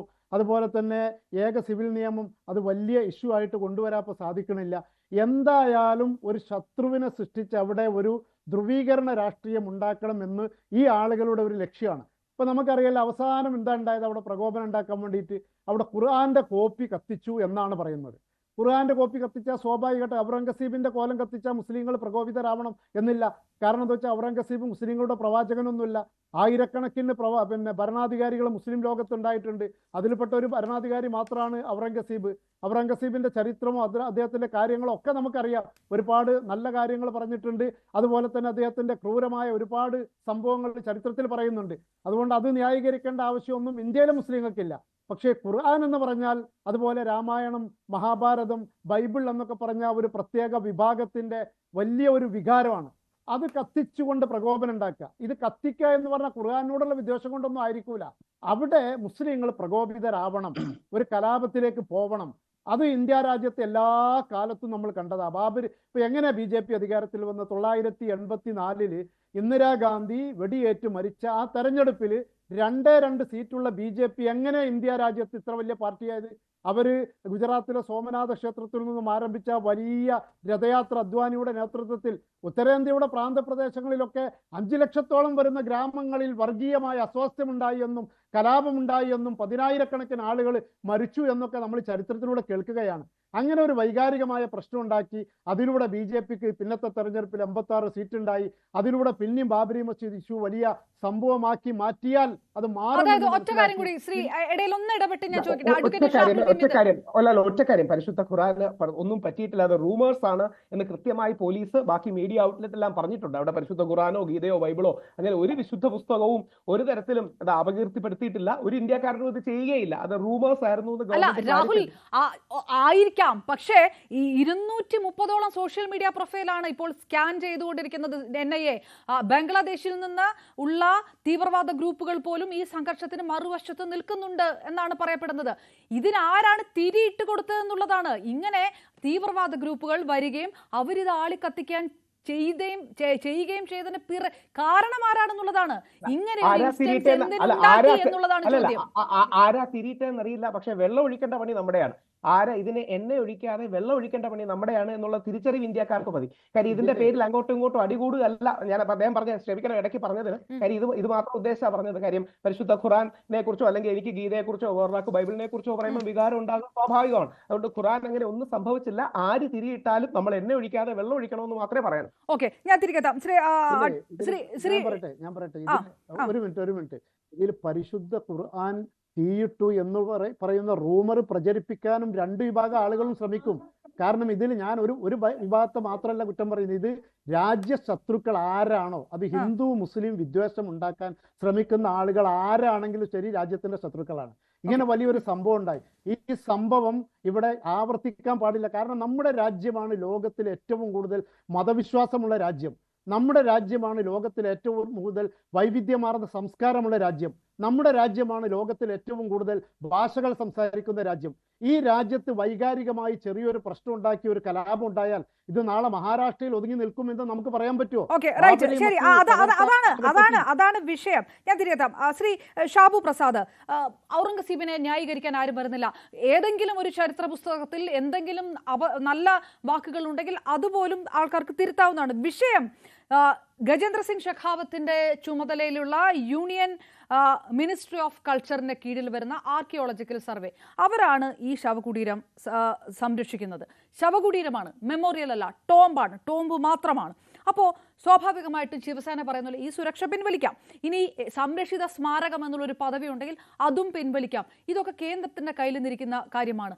അതിനുശേഷം ഇതൊന്നും ചെയ്യാതെ ഇത് പൊളിക്കണമെന്ന് പറഞ്ഞുകൊണ്ട് നടത്തുന്ന ഒരു അത് VHPയും ബജ്രംഗ് ദളും ഈ തരത്തിലൊരു വലിയ വിഷയമുണ്ടാക്കുക, സംഘപരിവാർ ഇതൊരു വലിയ വിഷയമാക്കുക, അതിനുശേഷം ബംഗ്ലാദേശിൽ നിന്ന് വരെ മുസ്ലിം തീവ്രവാദ ഗ്രൂപ്പുകൾ വന്ന് വലിയ സംഘർഷത്തിലേക്ക് കൊണ്ടുപോകുന്ന കാര്യങ്ങൾ നടത്തുക. എന്തിനാണ് ഈ നാടകം? ഇതുകൊണ്ട് എന്ത് ഗുണമാണ് ഉണ്ടാവുന്നത്? അപർണ, ആദ്യം ഒരു കാര്യം, ഇവിടെ ഇപ്പൊ എല്ലാവരും ഒരേപോലെ സമ്മതിച്ചിട്ടുള്ള ഒരു കാര്യമുണ്ട്, ഒരേപോലെ അംഗീകരിച്ചിട്ടുള്ള ഒരു കാര്യമുണ്ട്. എന്താണ്? മഹാരാഷ്ട്രയെ സംബന്ധിച്ചിടത്തോളം ശിവാജി, സംഭാജി എന്നൊക്കെ പറയുന്നത് കാലാകാലങ്ങളായി, ഇന്നൊന്നും ഉണ്ടായി, ഒരു ഛാവ സിനിമ വന്നതിനെ തുടർന്നൊന്നും ഉണ്ടായതൊന്നുമല്ല. എത്രയോ കാലമായി അവിടെ ഒരു വളരെ വലിയ വികാരമാണ്. അത് മാത്രമല്ല, ഈ ഔറംഗസീബിനോടുള്ള ആ ഒരു ഔറംഗസീബും ഒരു നെഗറ്റീവ് വികാരമാണ്. അത്രമാത്രം ശക്തമായിട്ടുള്ള ഈ രണ്ട് വികാരങ്ങൾ കാലാകാലങ്ങളായി മഹാരാഷ്ട്രയിലുണ്ട്. അതിന് ഒരു ഛാവ സിനിമയോ അല്ലെങ്കിൽ ഇപ്പൊ വന്ന ഒരു ശിവസേനയോ BJP യോ ഒന്നും ആവശ്യമില്ല. നൂറ്റാണ്ടുകളായി മഹാരാഷ്ട്രക്കാരുടെ സിരകളിൽ ഓടുന്ന ഒരു കാര്യമാണത്. പിന്നെ വേറൊന്ന്, ഇവിടെ ഇപ്പൊ ഇങ്ങനെ ഈ ഒരു കലാപത്തിന്റെ അന്തരീക്ഷം ഉണ്ടായി, സംഗതി ഉണ്ടായി. അത് ഈ പറഞ്ഞില്ലേ, കാലാകാലങ്ങളായി നിൽക്കുന്ന ആ ഒരു വികാരം ഇടയ്ക്കിടയ്ക്ക് അവിടെ ഇവിടെയൊക്കെ പൊട്ടി പുറത്തു വരും. അത് പിന്നെ ഇവിടെ എല്ലാവരും പറഞ്ഞ പോലെ ഈ ചരിത്രത്തിൽ ഉണ്ടായ കാര്യങ്ങൾ അതിനെ നമ്മൾ ഇപ്പോൾ ഓർക്കേണ്ട കാര്യമുണ്ടോ? അങ്ങനെ വേണം. ഇവിടുത്തെ ഇത് നാളെ പോയി പൊളിക്കണമെന്നൊന്നും അല്ല ഞാൻ പറയുന്നത്. പക്ഷേ ചരിത്രത്തിലെ തെറ്റുകൾ തിരുത്തേണ്ട ബാധ്യത നമുക്കുണ്ട്. പിന്നെ ചരിത്രത്തിൽ നമുക്ക് ജീവിക്കാൻ കഴിയുമോ എന്ന് ചോദിച്ചാൽ, ചരിത്രത്തിൽ ജീവിക്കാൻ കഴിയില്ല. നമുക്ക് ഇന്നലകളിൽ ജീവിക്കാൻ കഴിയില്ലോ, ഇന്നല്ലേ നമുക്ക് ജീവിക്കാൻ കഴിയും. പക്ഷേ ചരിത്രത്തിൽ നിന്ന് പാഠങ്ങൾ ഉൾക്കൊള്ളുകയും അവയിൽ പലതും മറക്കാതിരിക്കുകയും ചെയ്യുക എന്നത് ഒരു ജനതയുടെ ഉത്തരവാദിത്വം തന്നെയാണ്. അതിൻ്റെ ഫലമാണല്ലോ കാര്യം. ചരിത്രത്തിൽ ചെയ്ത മഹാപാപങ്ങളാണ് ഈ നാട്ടിലുണ്ടായിരുന്ന അയിത്തവും ഉച്ചനീതിത്വവും ഒക്കെ. അതിനൊക്കെ നമ്മൾ ഇന്ന് പരിഹാരം കാണാൻ ശ്രമിച്ചുകൊണ്ടിരിക്കുകയല്ലേ ഈ തലമുറ. അതല്ലേ ഈ സംവരണം എന്നൊക്കെ പറയുന്നതിന്റെ കാരണം എന്താ? ആ ചരിത്രത്തിൽ ചെയ്ത മഹാപാപത്തിന്റെ പരിഹാരമാണത്. അതെ, പക്ഷേ ശ്രീ ശ്യാമപ്രസാദ്, അന്ന് ഈ 1000ഓളം വർഷം അമ്പലത്തിൽ കയറാൻ കഴിയാതിരുന്ന ദളിതർ ഇപ്പോൾ മുന്നോക്ക വർഗക്കാർക്കെതിരെ പ്രതിഷേധവും സമരമായിട്ട് വന്നാൽ എന്ത് ചെയ്യും? ഏതാണ്ട് ഞാൻ പറഞ്ഞില്ലേ, ഈ നാട്ടിൽ അങ്ങനെ ഒരു വികാരമുണ്ട്. കാര്യം അത് ചരിത്രത്തിന്റെ ബാക്കിയാണത്. അത് കാലങ്ങൾ എടുത്തേ മാറ്റാൻ കഴിയുള്ളൂ. യാഥാർത്ഥ്യം നമ്മൾ മനസ്സിലാക്കുക തന്നെ വേണം. ഇപ്പൊ ഒരു കാര്യം ഞാൻ പറയട്ടെ, ഇവിടെ ജർമ്മനിയിൽ പോയി കഴിഞ്ഞാൽ ഹിറ്റ്ലറുടെ ഒരു സ്മാരകം നമുക്ക് കാണാൻ കഴിയുമോ? കാണാൻ കഴിയില്ല. ഇവിടെ സോവിയറ്റ് യൂണിയനില് അവര് വന്ന് അവിടെ സെന്റ് പീറ്റേഴ്സ്ബർഗിനെ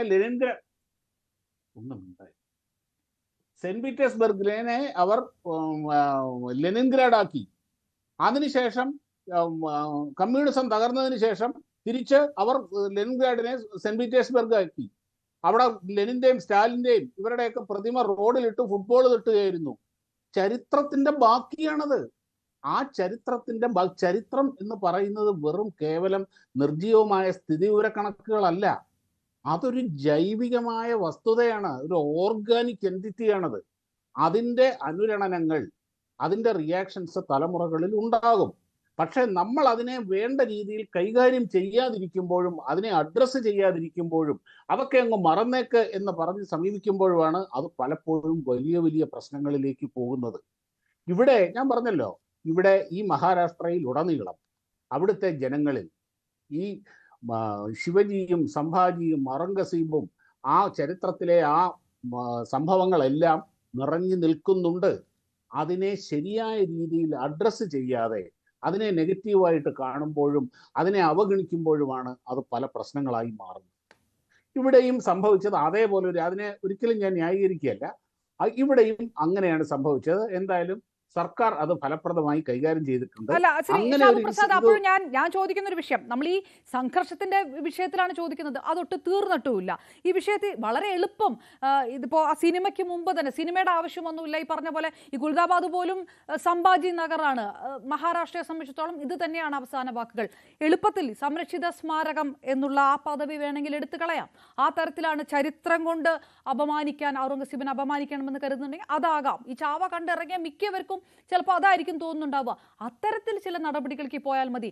അതല്ല ചെയ്തത്. ഈ സംഘർഷം ഉണ്ടാക്കിയപ്പോൾ ഇങ്ങനെ വലിയ തീവ്രവാദ ഗ്രൂപ്പുകൾക്ക് വരാനുള്ള പ്ലാറ്റ്ഫോം ഉണ്ടാക്കി കൊടുത്തു. അത് ഇതുവരെ കഴിഞ്ഞിട്ടില്ല. ഒരു വല്ലാത്ത തീ ഇട്ടിട്ടുണ്ട്. ആ തീ എന്തിനു കൊളുത്തി എന്നാണ് ചോദ്യം. ഒരു കാര്യം ഞാൻ പറയാം.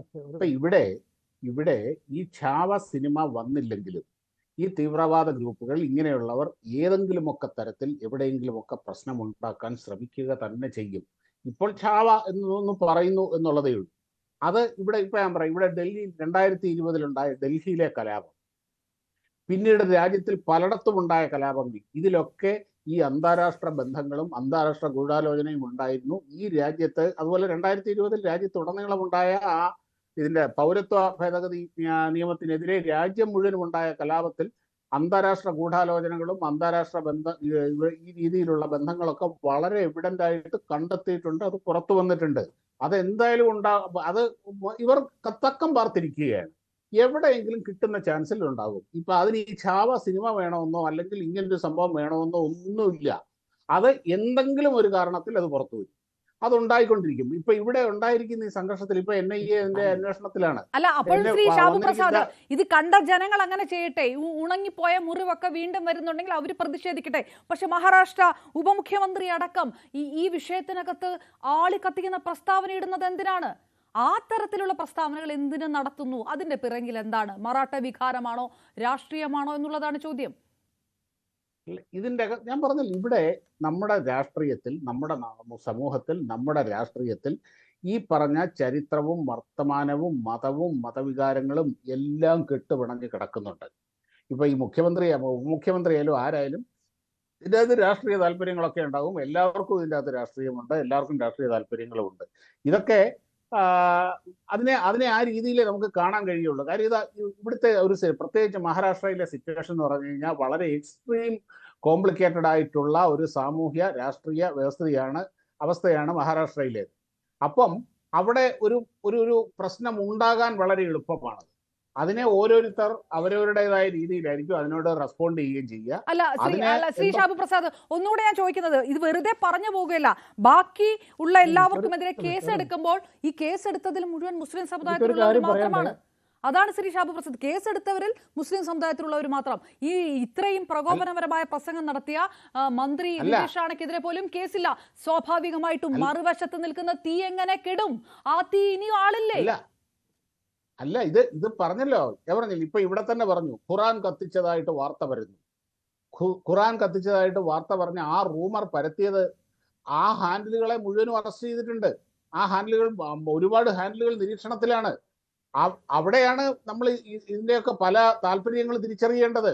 അല്ല, അതിന് തുടക്കമിട്ടോ? അതൊന്നും എതിർക്കുന്നില്ല. ഇത് ആര് തുടക്കമിട്ടു? ബംഗ്ലാദേശിൽ നിന്ന് വന്നൊരു തീവ്രവാദ ഗ്രൂപ്പ് എന്തിനിങ്ങനെ കാണിക്കുന്നു? ഇത് ആര് തുടക്കമിട്ട് കൊടുത്തു? അതായത് ഇത് ഈ അണ്ടിയാണോ മാങ്ങയാണോ വലുത് എന്ന് പറയുന്ന മാതിരിയുള്ളൊരു ഒരു പ്രശ്നമാണിത്. ഇത് കാലാകാലങ്ങളിലായി ഇവിടെ നിലനിൽക്കുന്ന ഒരു ഇഷ്യൂ ആണ്, പ്രത്യേകിച്ച് മഹാരാഷ്ട്രയിൽ. അതിന് ഇപ്പോഴത്തെ ഈ ഒരു സംഭവത്തിനെ മാത്രം ബേസ് ചെയ്ത് നമ്മൾ അതിനെ വിലയിരുത്താൻ പാടില്ല. പിന്നെ അതുപോലെ അഡ്വക്കേറ്റ് ഷാഹുൽ ഹമീദ് പറഞ്ഞ ഒരു അദ്ദേഹത്തിന്റെ ഒരു ഫാക്ച്വൽ ആയിട്ടുള്ള ഒരു കാര്യം അദ്ദേഹം മിസ്റ്റേക്ക് പറഞ്ഞിട്ടുണ്ട്. അത് ഞാൻ ഒന്ന് തിരുത്തിക്കോട്ടെ. ഈ BJPക്ക് 86 സീറ്റ് ഉണ്ടായത് അദ്വാനി രഥയാത്ര നടത്തിയിട്ടല്ല. കാര്യം അദ്വാനി രഥയാത്ര നടത്തുന്നത് 1990 സെപ്റ്റംബർ മുതലാണ്. ഈ BJP 1989 നടന്ന തെരഞ്ഞെടുപ്പിൽ തന്നെ BJPക്ക് 86 സീറ്റ് ലഭിച്ചിട്ടുണ്ട്. അതിനുശേഷം 1990 ഈ രഥയാത്ര നടക്കുന്നതും പിന്നീടുള്ള കാര്യങ്ങളൊക്കെ ഉണ്ടാകുന്നതൊക്കെ 1990 അതായത് BJPക്ക് ആദ്യം ലഭിച്ച 86 സീറ്റും അദ്വാനിയുടെ രഥയാത്രയും തമ്മിൽ ഒരു ബന്ധവുമില്ല. അത് കഴിഞ്ഞിട്ടാണ് ഇത് ഉണ്ടാകുന്നത്. അത് താങ്കളൊന്ന് കറക്റ്റ് ചെയ്യണം എന്നൊരു അപേക്ഷ എനിക്കുണ്ട്. എന്തായാലും ഇപ്പോൾ ഈ കലാപം അണ്ടർ കൺട്രോളിലാണ്. ഇപ്പൊ മുഖ്യമന്ത്രിയായാലും രാഷ്ട്രീയ സ്വയംസേവക സംഘമായാലും എല്ലാവരും അതിൻ്റെ അകത്ത് വളരെ പക്വമായ ഒരു നിലപാടാണ് എടുത്തിരിക്കുന്നത്. പിന്നെ ഞാൻ പറഞ്ഞില്ലേ, വളരെ കോംപ്ലിക്കേറ്റഡ് ആയിട്ടുള്ള ഒരു സമൂഹമാണ് നമ്മുടേത്. വളരെ സങ്കീർണമാണ്, വളരെ വൈവിധ്യപൂർണമാണ്. അവിടെ പലപ്പോഴും സംഗതി വോളട്ടൈലായി പോകും ചില കാര്യങ്ങൾ. ശരി, എനിക്കതൊരു സംശയം. ചെയ്യാനേ പറ്റുള്ളൂ. എനിക്കൊരു സംശയം, അഡ്വക്കേറ്റ് N. ലാൽകുമാർ, അങ്ങനെയാണോ? ഞാൻ വരാം ശ്രീ ഷാഹുൽ ഹമീദ്, താങ്കൾക്ക് ചോദിക്കാനുള്ള ഞാൻ താങ്കൾക്ക് വരാം. Advocate N. ലാൽകുമാർ, അങ്ങനെ ഇത് ചരിത്രത്തിന്റെ താഴെ തട്ടിൽ ഇതെല്ലാം കിടക്കുന്നുണ്ടോ? ഇതിങ്ങനെ പല സമയത്ത് തികട്ടി വരും, അതാണോ? അല്ലാണ്ട് ഇത് ആരും ആളിക്കത്തിച്ചതല്ലേ? മഹാരാഷ്ട്രയിൽ ഒരു ഔറംഗസീബ് അനുകൂല വികാരവും ഇല്ലാത്തടത്ത് ഇതാരും ആളിക്കത്തിച്ചതല്ലേ? 230 ഹാൻഡിലുകളെ അറസ്റ്റ് ചെയ്തിട്ടുണ്ട്, സോഷ്യൽ മീഡിയ ഹാൻഡിലുകളെ. അതെങ്ങനെ ഈ സംഘർഷത്തിലേക്ക് എത്തിച്ചു എന്നുള്ളവരെയും അറസ്റ്റ് ചെയ്യണ്ടേ? അതിനെയും ചോദിക്കണ്ടേ? ഒരു സമുദായ സ്പർദ്ധയിൽ സംഘർഷം ഉണ്ടാക്കുമ്പോൾ ഒരു വിഭാഗത്തെ മാത്രം പ്രതിയാക്കിയാൽ എങ്ങനെ ഈ തീ ആളിക്കത്തും? ഈ പറഞ്ഞ പോലെ അണ്ടർ കൺട്രോൾ ആകുമോ? താങ്കൾ കരുതുന്നുണ്ടോ അഡ്വക്കേറ്റ് N. ലാൽകുമാർ? അല്ല, ഇവിടെ നോക്കൂ, ഇവിടെ ചർച്ചയിൽ ഡെവലപ്പ് ചെയ്തപ്പോൾ എനിക്ക് മനസ്സിലായ ഒരു കാര്യം, നമ്മൾ ഈ ചരിത്രത്തിന്റെ ട്രേസസ് അല്ലെങ്കിൽ ടിറാനിക്കൽ ട്രേസസ് പിന്നെയും റിഫ്ലക്ട് ചെയ്യും എന്നുള്ളതാണ്, അല്ലെങ്കിൽ ഇറപ്റ്റ് ചെയ്ത് വരും എന്നുള്ളതാണ് പറഞ്ഞു വെക്കുന്നത്. നോക്കൂ, ഈ പറയുന്നത് കറക്റ്റ് അല്ലെങ്കിൽ കറക്റ്റ് ചെയ്യേണ്ടത് എന്താണ്? നമ്മൾ ചരിത്രത്തിൽ നിന്ന് ബാക്കിയാക്കി ഒരു സമൂഹം, നമ്മുടെ ഇന്നത്തെ സമൂഹം കറക്റ്റ് ചെയ്യേണ്ടത് എന്താണ്? അവിടെ നിലനിന്നിരുന്ന ഒരു നെഗറ്റീവിനെയാണ് നമുക്ക് മാറ്റേണ്ടത്, അല്ലെ? ഇപ്പൊ ബ്രാഹ്മണിക്കൽ സുപ്പീരിയോറിറ്റി എന്ന് പറയുന്ന ഒരു കോൺസെപ്റ്റ് എത്രയോ കാലങ്ങളായി, അല്ലെങ്കിൽ ബ്രാഹ്മണിക്കൽ ഹെജിമണിയോ അല്ലെങ്കിൽ ഡ്രക്കോണിയൻ ആയിട്ട് നിന്നൊരു സൊസൈറ്റിയെ, അതിനെ മാറ്റണം. ഇക്വാലിറ്റി എന്ന് പറയുന്ന പ്രിൻസിപ്പിൾ കൊണ്ട് നിങ്ങൾക്ക് അതിനെ ഡിഫീറ്റ് ചെയ്യാൻ പറ്റും. അങ്ങനെ ഡെമോക്രാറ്റിക് വാല്യൂസ് കൊണ്ടൊന്ന് നിങ്ങൾക്ക് ഈ പറയുന്ന സമൂഹത്തിലുള്ള നെഗറ്റീവ് എക്സ്റ്റേണാലിറ്റീസിനെ മാറ്റി ഒരു പുതിയ സമൂഹമാക്കാൻ ശ്രമിക്കാം. ഇതിപ്പം ഔറംഗസേബ് ചെയ്തൊരു തെറ്റ്, ആ തെറ്റിൽ എന്താണ് ഇന്ന് നിലനിൽക്കുന്നത്? ഔറംഗസേബ് ചെയ്തത് എന്താ? ഹിന്ദു സപ്രഷൻ നടത്തി എന്ന് വേണമെങ്കിൽ മാക്സിമം പറയാം, അല്ലെ? ആ ഹിന്ദു സപ്രഷൻ ഇന്നത്തെ സമൂഹത്തിൽ മുസ്ലിങ്ങൾ നടത്തുന്നുണ്ടോ? അല്ലെങ്കിൽ ഒരു മുസ്ലിം എംപറർ എന്ന് പറയുന്ന ഒരാളുണ്ടോ? അല്ലെങ്കിൽ മുസ്ലിം ലീഡർഷിപ്പിലുള്ളവർ ഹിന്ദുക്കളെ അടിച്ചമർത്തുന്ന ഒരു സാഹചര്യം ഇന്നുണ്ടോ? ഇല്ല. അതാ പറഞ്ഞേ, ആ ട്രേസസ് ഒരു കാരണവശാലും ഇപ്പോൾ തിരിച്ചു കൊണ്ടുവരേണ്ട ഒരു കാര്യം ഇന്നും ഈ സമൂഹത്തിൽ നിലനിൽക്കുന്നില്ല എന്നുള്ളതാണ്. ഈ പറഞ്ഞ ചരിത്രത്തിന് ബാക്കിയായി നിൽക്കുന്ന വിഷയത്തെ ഡീൽ ചെയ്യേണ്ടതായിട്ടുണ്ടോ? ഒരു സമൂഹം ഡീൽ ചെയ്യേണ്ടതായിട്ടുണ്ട്. അത് എന്താണെന്ന് ചോദിച്ചാൽ ആ ചരിത്രത്തിൽ നിന്ന് ബാക്കിയാക്കുന്ന നെഗറ്റീവാണ്. അത് മനസ്സിലാക്കിയാൽ മാത്രം മതി. ഇപ്പം രാഹുൽ ഈശ്വർ ഒരു ബ്രാഹ്മണാണ്, അന്ന് രാഹുൽ ഈശ്വറിന്റെ പഴയ ട്രേസസിലുള്ള ആൾക്കാർ ചെയ്തുകൊണ്ട് അന്ന് രാഹുൽ ഈശ്വറിന്റെ രണ്ട് ചവിട്ട് കൊടുത്തേക്കാന്ന് പറയുന്നതിന് എന്ത് ന്യായമുള്ളേ? അതിലെന്ത് ന്യായം, എന്ത് നീതിയാണ്? ഈ ചരിത്രത്തിന്റെ ബാക്കിയായി നിൽക്കുന്ന കാര്യം കൊണ്ട്, അത് ഇപ്പൊ ഡീൽ ചെയ്യുന്നത് കൊണ്ട് എന്ത് നേട്ടമാണ് ഈ സമൂഹത്തിന് ഉണ്ടാകുന്നത്? ഈ പറയുന്ന അപ്പുറത്ത് നിൽക്കുന്ന അപരനായ മുസ്ലിം എന്ത് തെറ്റാണ് ചെയ്തത്? ഒരു തെറ്റും ചെയ്തിട്ടില്ല. അത് ഔറംഗസേബ് ചെയ്ത തെറ്റാ. അത് അവിടെ കഴിഞ്ഞ കാര്യമാ. അതിന്റെ ബാക്കി പത്രം ഒന്നും ഈ സമൂഹത്തിൽ നിലനിൽക്കുന്നില്ല എന്ന് നമ്മൾ ഓർക്കേണ്ടതായിട്ടുണ്ട്. അതാണ് ഇവിടുത്തെ പ്രശ്നം. അതിനെ ഇപ്പോഴും അവിടുത്തെ പ്രേതത്തിനെ ഇവിടെ കൊണ്ടുവന്ന് വെച്ച് അന്നത്തെ പോലെ തന്നെ ഇന്നും നടക്കുന്നു, ഇത് ഡീൽ ചെയ്യപ്പെടേണ്ടതാണ് എന്ന രാഷ്ട്രീയ അന്ധതയാണ്, രാഷ്ട്രീയ അന്ധത ജനങ്ങളിലേക്ക് എത്തിക്കുന്നതാണ് ഇവിടുത്തെ രാഷ്ട്രീയ ആയുധം. അത് രാഷ്ട്രീയ ആയുധമായി മാറുന്നു എന്നുള്ളതാണ്. അത് ജനം മനസ്സിലാക്കിയേ മതിയാകൂ. അല്ലാതെ നമുക്ക് ഈ പറയുന്ന രീതിയിൽ ഈ സമൂഹത്തിന് മുന്നോട്ട് നീങ്ങാനൊന്നും പറ്റില്ല. നോക്കൂ, ഒരു നെഗറ്റീവ് നടന്നിട്ടുണ്ട് എങ്കിൽ അത് അഡ്രസ് ചെയ്യപ്പെടണം, ഒരു സംശയമില്ല. ഇപ്പൊ പറഞ്ഞല്ലേ, താങ്കൾ ചോദിച്ച കേസുമായി ബന്ധപ്പെട്ട കാര്യങ്ങൾ പറയാം. നോക്കൂ, ഈ പറയുന്ന സിനിമ വരുന്നു, സിനിമയ്ക്കകത്ത് എന്താണ്? ഔറംഗസേബിന് എഗെയിൻസ്റ്റ് ആയിട്ടുള്ള ഒരു വികാരം വരുന്നു. അതാണല്ലോ വരുന്നത്. ഔറംഗസേബിന് എഗെയിൻസ്റ്റ് ആയിട്ട് ഒരു വികാരം വരുന്നതിന് ആസ്പദമായി ഒരു വയലൻസ് ഇറപ്റ്റ് ചെയ്യുന്നു. ആ വയലൻസ് ഇറപ്റ്റ് ചെയ്യുമ്പം ആ പറയുന്ന കമ്മ്യൂണിറ്റി അല്ലെങ്കിൽ ഹിന്ദു കമ്മ്യൂണിറ്റിയിലുള്ള ആൾക്കാർ ആരും പ്രതിയാകാത്തത് എന്താ? ഔറംഗസേബാണ് അപ്പുറത്ത് നിൽക്കുന്ന ശത്രു. ആ ശത്രുവിനെതിരെ ഡീൽ ചെയ്യുമ്പോഴും ഈ പറയുന്ന ആൾക്കാരുടെ കേസിൽ, ഈ പറയുന്ന ആൾക്കാരുടെ പേരെന്നാ കേസിൽ വരാത്തെ? അതാണ് ഈ പറയുന്ന ഒരു ഡീപ് സ്റ്റേറ്റ് ഇവിടെ ഉണ്ട്. ഈ അടിസ്ഥാനപരമായി ഈ ഗവേണിംഗ് ബോഡീസ് എല്ലാം അല്ലെങ്കിൽ ഈ പറയുന്ന ഇൻസ്റ്റിറ്റ്യൂഷനുകളെല്ലാം എന്ത് വൃത്തികേടുകളും ആര് ചെയ്താലും, ഈ പറയുന്ന ബജ്രംഗ് ദള്, മറ്റേ ദള്, മറിച്ചേ ദള് എന്ന് പറഞ്ഞ കുറെ ആൾക്കാർ വന്നിരുന്ന് എന്ത് വൃത്തികേടുകൾ ചെയ്താലും, ഈ പറയുന്ന ഒരു സിനിമയെ അടിസ്ഥാനപ്പെടുത്തി ടോംബ് പൊളിക്കണം അല്ലെങ്കിൽ താജ്മഹൽ പൊളിക്കണം എന്നൊക്കെ പറയുന്ന രീതി വരുന്നത്, അത് ക്ഷമിക്കപ്പെടുന്നതിന് കാരണം എന്താ? ആ ഭരണകൂടം ഉള്ളതുകൊണ്ടാണ്. ഫട്നാവിസ് വലിയ രീതിയിൽ പ്രസംഗിച്ചല്ലോ. ഫട്നാവിസ് വലിയ രീതിയിൽ പ്രസംഗിച്ചെങ്കിൽ ഈ കേസ് എടുത്തുകൂടെ? അതെന്തുകൊണ്ട് എടുക്കുന്നില്ല? ഇതിനു മുമ്പ് നമ്മൾ കണ്ട ഒരു കാര്യം മറന്നു പോകരുത്. ബാബറി മസ്ജിദിന്റെ കാര്യം പറഞ്ഞു നമ്മൾ, അത് പോട്ടെ, അത് കഴിഞ്ഞു. ഇപ്പൊ അടുത്തത് കിടക്കുന്നത് എന്താണ്? അടുത്തത് താജ്മഹലാണ്. താജ്മഹലിനെ ഇവർ ഒരിക്കൽ ഇപ്പോൾ പറഞ്ഞുകൊണ്ടിരിക്കുന്നത് തേജോ മഹാലയാണ്. കാര്യം ഇത് പണ്ടത്തെ ഒരു അമ്പലമാണ്. എങ്ങോട്ടാ ഇത് പോകുന്നത്? ഒറ്റ കാര്യം കൂടെ പറഞ്ഞ് ഞാൻ അവസാനിപ്പിക്കാം. ഇത് എവിടെയാണെന്നറിയോ? ഹിന്ദുത്വ ഞാൻ ഒന്ന് കറക്റ്റ് ചെയ്തോട്ടെ, കറക്ഷനൊക്കെ ഞാൻ പറഞ്ഞു. ഒറ്റ സെക്കൻഡ്. ഈ പറഞ്ഞ BJPയോ അല്ലെങ്കിൽ സംഘപരിവാറോ ഒരു മനുഷ്യര് ഇതിനെ തേജോ മഹാലയമാണ്, താജ്മഹൽ പൊളിക്കണം എന്ന ആവശ്യവുമായി വന്നിട്ടില്ല. അങ്ങനെ ഒരു ആവശ്യമൊന്നുമില്ല. PN ലോക്കർ എന്ന് പറഞ്ഞുകൊണ്ട് ഒരു വിവരദോഷി എഴുതിയ ഒരു പുസ്തകമുണ്ട്. അതും വെച്ചോണ്ടാണ് ഈ പറയുന്നത്. അബ്സല്യൂട്ട് ട്രാഷ് ആണ് ആ പുസ്തകം. ആ പുസ്തകം വെച്ചോണ്ട് ആരൊക്കെയോ പറയുന്നത് വെറുതെ സംഘപരിവാറിന്റെ മണ്ടം കടിച്ചു. എന്റെ പോയിന്റ് പറഞ്ഞ അവസാനിക്കണം പ്ലീസ്. ഇടപെട്ടില്ല.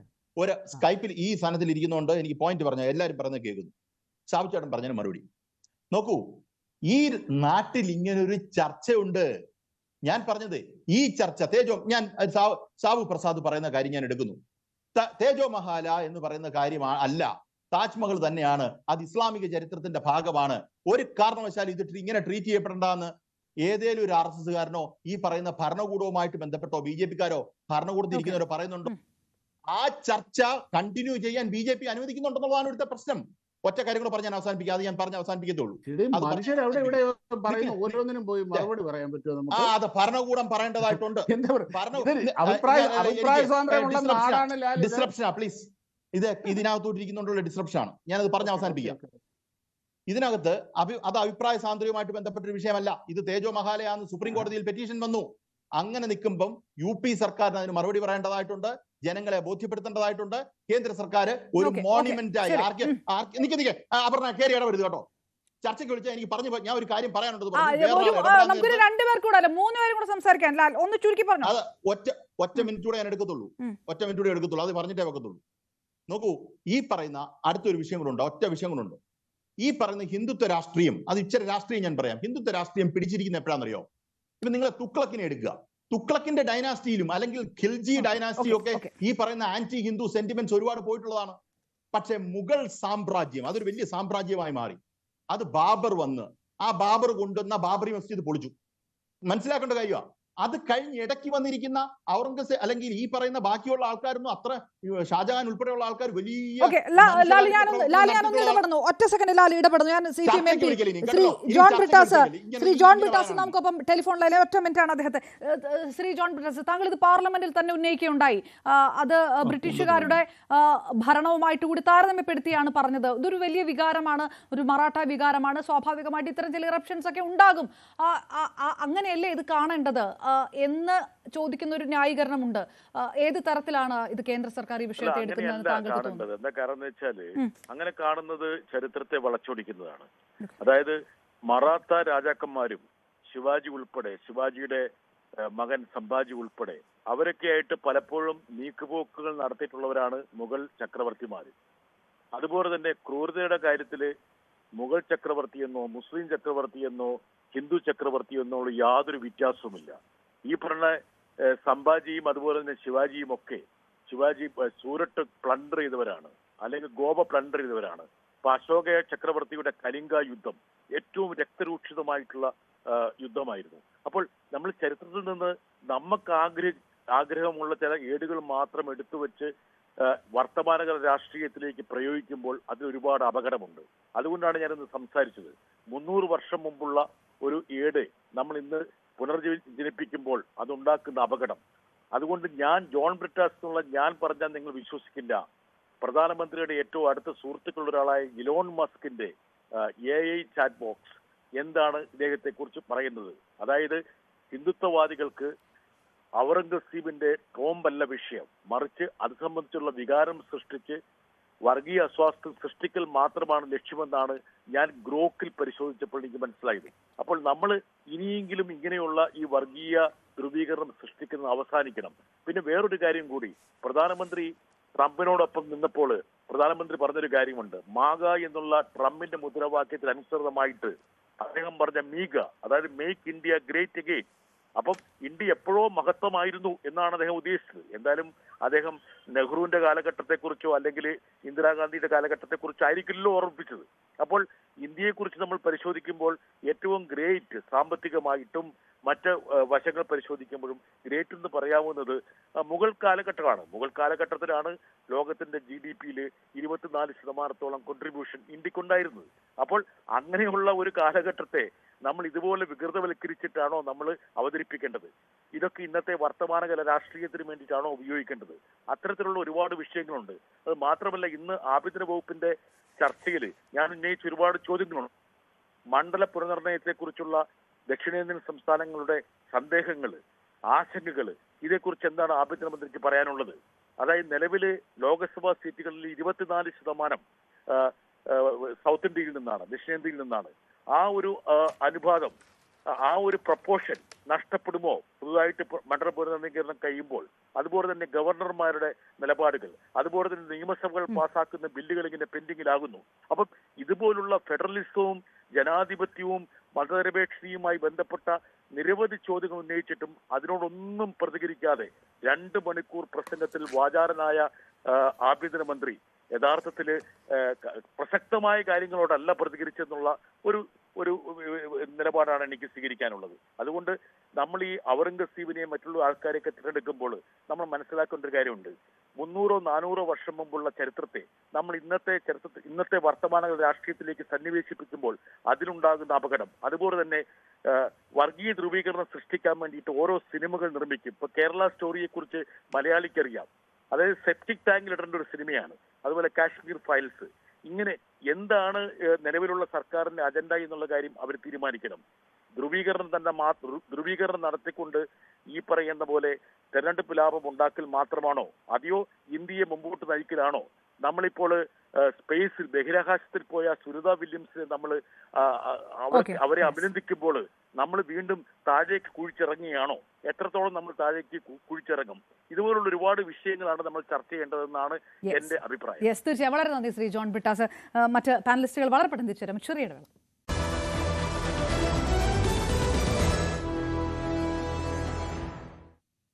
ഓക്കെ, ചർച്ച തുടരുമ്പോൾ രാഹുൽ ഈശ്വർ, ഇതിലത്തെ ഒരു ബാലൻസ്ഡ് ആക്ട് അണ്ടർ കൺട്രോൾ എന്ന് നേരത്തെ ഷാബു പ്രസാദ് പറഞ്ഞു. രാഹുലും മഹാരാഷ്ട്രയിൽ ഇരുന്നു കൊണ്ട് അത് കണക്കാക്കുന്നുണ്ടോ? സോഷ്യൽ മീഡിയ ഹാൻഡിലുകളിലും ഇപ്പോഴും കത്തുന്നുണ്ട് പല കാര്യങ്ങളും. അതിൽ പ്രധാനപ്പെട്ടത് ഒരു വിഭാഗത്തെ മാത്രം അറസ്റ്റ് ചെയ്യപ്പെട്ടിരിക്കുന്നു എന്നുള്ളതാണ്. സമുദായ സംഘർഷം അല്ലെങ്കിൽ സമുദായ സ്പർദ്ധയാണെങ്കിൽ ഇരുവശത്തും അത് ബാലൻസ്ഡ് ആയിട്ട് ശിക്ഷ നടപ്പാക്കുന്നില്ലെങ്കിൽ സ്വാഭാവികമായിട്ടും ഒരു ഭാഗത്തെത്തി അണയുകയില്ല എന്നുള്ളത് ഉറപ്പല്ലേ? അല്ല, കൃത്യം നമ്പർ പറഞ്ഞാൽ ആദ്യഘട്ടത്തിൽ 78 പേരെ അറസ്റ്റ് ചെയ്തതിൽ 8 പേർ BHPയുടെയും ബജറംഗളുടെയും ആൾക്കാരായിരുന്നു. അങ്ങനെ നമ്പേഴ്സ് തന്നെ കൊടുത്തിട്ടുണ്ട്. അല്ല, അത് 8 പേര് വന്ന് കീഴടങ്ങിയതാണ് രാഹുൽ. അറസ്റ്റ് അല്ല, കീഴടങ്ങിയതാണ്. 8 പേര് കീഴടങ്ങി. അറസ്റ്റ് ചെയ്തത് 70 പേരെ. അതങ്ങനെ തന്നെയാണ്. 78 പേരിൽ വേണമെങ്കിൽ ബാലൻസിങ് ആക്ട് എന്ന് വിളിക്കാം. പണ്ട് ശരത് പവാർ പറഞ്ഞതുപോലെ പലപ്പോഴും ഇത് ബാലൻസ് ചെയ്ത് മാത്രമേ ഈ കാര്യങ്ങൾ എടുക്കാൻ പറ്റൂ. പണ്ട് ബോംബെയിൽ ബോംബ് പൊട്ടിയപ്പോൾ ബോംബ് പൊട്ടാത്തൊരു സ്ഥലത്തും കൂടി ബോംബ് പൊട്ടിയെന്ന് ശരത് പവാർ പറയുകയുണ്ടായി. എന്നിട്ട് വർഷങ്ങൾക്ക് ശേഷം അദ്ദേഹം പറഞ്ഞു, ഞാനതൊരു ബാലൻസിങ്ങിന്റെ ഭാഗമായി പറഞ്ഞതാണ്. കാര്യം സമുദായങ്ങൾ നിൽക്കുമ്പോൾ ഈ സമുദായങ്ങളുടെ ഫ്രിഞ്ചിൽ നിൽക്കുന്നവർ അല്ലെങ്കിൽ തീവ്രതയിൽ നിൽക്കുന്നവർ ഇത് മുതലാക്കും. നേരത്തെ സൂചിപ്പിക്കേണ്ട ശ്രീ ലാലും ശ്രീ ഷാബു പ്രസാദും ഒക്കെ ഇപ്പോൾ തേജോ മഹാലയുടെ കാര്യം. വിനയ് കട്ടിയാർ BJPയുടെ MP ആയിരുന്നു. അദ്ദേഹം തേജോ മഹാലയാണെന്ന് പലതവണ ആവർത്തിച്ചാണ്. പക്ഷെ അതൊരു ഫ്രിഞ്ച് ഒപ്പീനിയൻ മാത്രമാണ്. മെയിൻ സ്ട്രീമിലെ ആരും അത് അംഗീകരിക്കുന്നില്ല. നേരത്തെ ശ്രീ ഷാബു പ്രസാദ് വളരെ ശരിയായി പറഞ്ഞതുപോലെ PN ഓക്ക് അല്ലെങ്കിൽ പുരുഷോത്തം നാഗേശ്വർ ഓക്ക് എന്ന് പറയുന്ന ഒരു ഫ്രിഞ്ച് ഹിസ്റ്റോറിയനാണ് ഇത്തരത്തിലുള്ള വളരെ ഫാൻസിഫുൾ ആയ തിയറി പറയുന്നത്. അദ്ദേഹത്തിന് ഒരുപാട് ഓവർ ക്ലെയിം ഉണ്ട്. അത് നമ്മൾ അസ്തരലയാണ് ഓസ്ട്രേലിയ എന്നൊക്കെ പറയുന്നത് പോലെ ഉള്ളൂ. ലോകത്തുള്ളതെല്ലാം ഇന്ത്യ എന്നാണ് വരുന്നതെന്ന് ഉള്ള ഒരു ചിത്രീകരണമാണ്. അതിന് അർത്ഥമില്ല. പക്ഷെ പെട്ടെന്നൊരു പോയിന്റ് കൂടെ ഉണ്ട്. ഇതിനെ എങ്ങനെയാ കൗണ്ടർ ചെയ്യേണ്ടത്? അത് ചരിത്രം ന്യൂവാൻസ്ഡ് ആണ്, സൂക്ഷ്മ തലത്തിലുള്ളതാണ്, ഗ്രേ ആണ് എന്ന് തെളിയിച്ചുകൊണ്ടാണ്. ഉദാഹരണം, ഓഡ്രെ ട്രുഷ്കെ ഒരു ലിബറൽ ഹിസ്റ്റോറിയൻ ആണ്. ഔറംഗസേബിനെ കുറിച്ച് ഒരുപാട് പഠിച്ചിട്ടുള്ള ഒരു വ്യക്തിയാണ്. അവർ സൂചിപ്പിക്കുന്ന ഒരു കാര്യമുണ്ട്. ഔറംഗസേബ് ജസിയ ടാക്സ് അല്ലെങ്കിൽ ജിസിയ എന്ന് പറയുന്ന നോൺ മുസ്ലിംസിന് മേലുള്ള ടാക്സ് തിരിച്ചു കൊണ്ടുപോകുന്നു എന്നുള്ളത് തെറ്റ് തന്നെയാണ്. അത് ആ വസ്തുത ശരിയാണ്. എന്നാൽ ഔറംഗസേബിന്റെ അഡ്മിനിസ്ട്രേഷനിലാണ് മുഗൾ കാലഘട്ടത്തിൽ ഏറ്റവും കൂടുതൽ ഹിന്ദുക്കൾ അവരുടെ ഭരണത്തിന്റെ ഭാഗമായിരുന്നത്. ഇതൊരു കോംപ്ലക്സ് റിയാലിറ്റിയാണ്. ഔറംഗസേബ് ചെയ്ത തെറ്റുകൾ ധാരാളമുണ്ട്. പക്ഷേ ഇങ്ങനെയും കുറെ കാര്യങ്ങളുണ്ട്. മറാഠകൾ ഹിന്ദു സമൂഹത്തെ എന്നും സംരക്ഷിച്ചിരുന്നവരാണ്. പക്ഷെ അറിഞ്ഞാൽ പലരും അത്ഭുതപ്പെടും. 1791 ശൃംഗേരി ശാരദാപീഠം അവർ ആക്രമിക്കുകയും അവിടുത്തെ നമ്മുടെ ശാരദാദേവിയുടെ ഐഡൽ നശിപ്പിക്കുകയും ഒക്കെ ചെയ്യുകയുണ്ടായി. പിന്നീട് ടിപ്പു സുൽത്താന്റെ സഹായത്തോടു കൂടിയാണ് ശങ്കരാചാര്യർ ഇതെല്ലാം പുനഃസ്ഥാപിക്കുന്നത്. അപ്പൊ നമ്മൾ ടിപ്പുവിനെ എന്താ പറയുക, കറുപ്പിലേക്ക് ആക്കണ്ട, അല്ലെങ്കിൽ ആരെയും കറുപ്പിലും വെളുപ്പിലും അല്ല, പലതും ഷെയ്ഡ്സ് ഓഫ് ഗ്രേ ആണ് എന്ന റിയാലിറ്റി നമ്മൾ തിരിച്ചറിയണം. ഈ തിരിച്ചറിവ് നമ്മുടെ തലമുറയ്ക്ക് കൊടുക്കണം. ഒറ്റ വരി അവസാനിപ്പിക്കാം.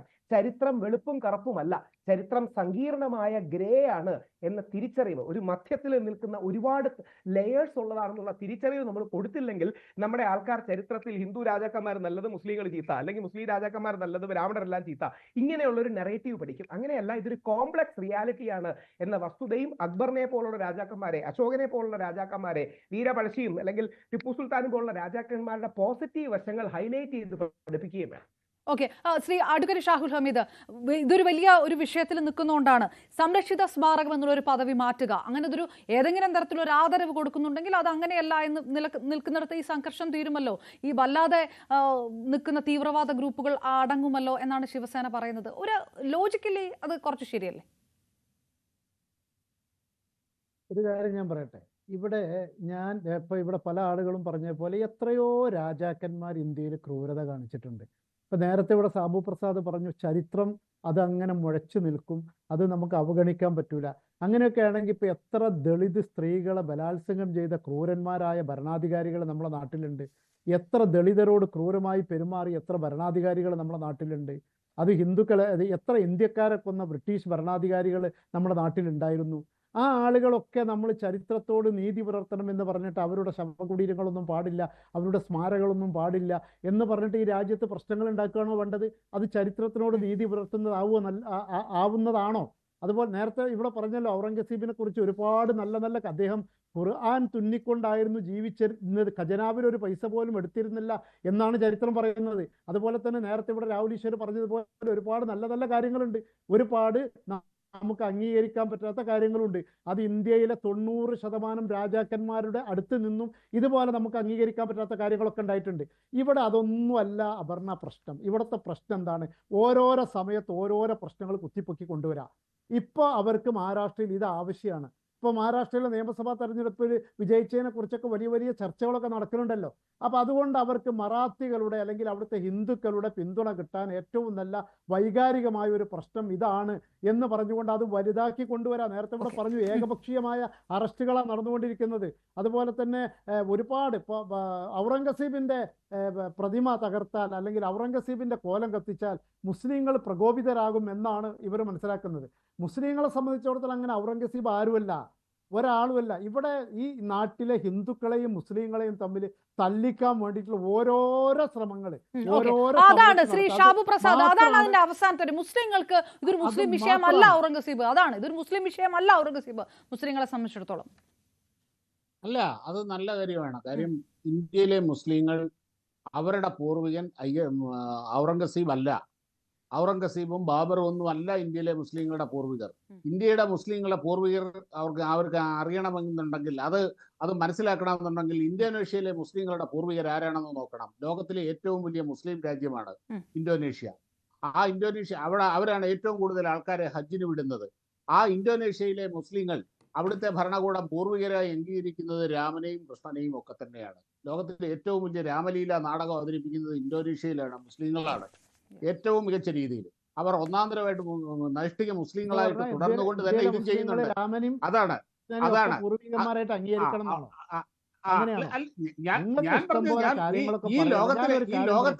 ഈ ലോകത്തിലെ ഏറ്റവും അല്ല നിങ്ങൾ ഈ ലോകത്തിലെ ഏറ്റവും വലിയ മുസ്ലിം സമൂഹം അനുവർത്തിക്കുന്ന കാര്യമാണ് ഞാൻ പറഞ്ഞത്.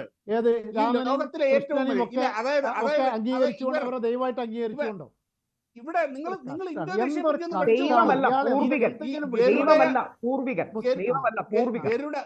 ഗരുഡ എന്നാണ് അവരുടെ എയർലൈൻസിന്റെ പേര്.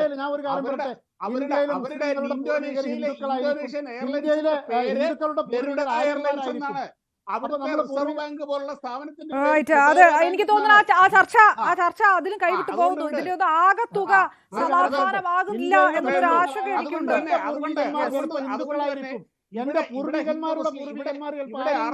വളരെ വളരെ പെട്ടെന്ന് തെറ്റിദ്ധാരണ പരത്താൻ കഴിയുന്ന സെൻസിറ്റീവ് ആയിട്ടുള്ള ചില കമന്റുകളൊക്കെ വരുന്നു. സ്വാഭാവികമായിട്ടും ഞാൻ സമയപരിമിതി കൊണ്ട് ഞാൻ ഇടപെടുകയാണ്. യെസ്, വളരെയധികം നന്ദി. ഏതായാലും ചാനൽ ചർച്ചയിൽ പങ്കെടുത്ത 4 പേർക്കും നന്ദി. ഞാൻ സമയപരിമിതി വിഭജിച്ചത്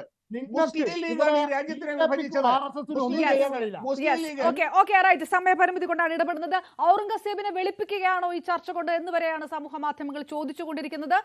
അതുപോലും മനസ്സിലാക്കാൻ കഴിയാതെയാണോ നിങ്ങൾ ചരിത്രം മനസ്സിലാക്കുന്നത് എന്നൊരു ചോദ്യമുണ്ട്. ഛത്രപതി സംഭാജിയുടെ നാവ് ചൂഴ്ന്നും കണ്ണ് കുത്തിപ്പൊട്ടിച്ചും കൊലപ്പെടുത്തിയ വലിയ ക്രൂരനാണ് ഔറംഗസേബെങ്കിൽ ചരിത്രം കൃത്യമായി തിരുത്തി എഴുതട്ടെ. അതല്ലാതെ ശവക്കുഴിയിൽ കിടക്കുന്ന ഔറംഗസേബിന്റെ പ്രേതത്തെ എടുത്തുകൊണ്ടുവന്ന് നാട് കത്തിക്കുകയല്ല വേണ്ടത് എന്നാണ് ചർച്ച പറഞ്ഞത്. വളരെയധികം നന്ദി ഷാബു പ്രസാദ്, ഷാഹുൽ ഹമീദ്, രാഹുൽ ഈശ്വർ, ഒപ്പം അഡ്വക്കേറ്റ് ലാൽകുമാർ ചർച്ചയ്ക്ക് ഒപ്പം ചേർന്നായിരുന്നു. നമസ്കാരം.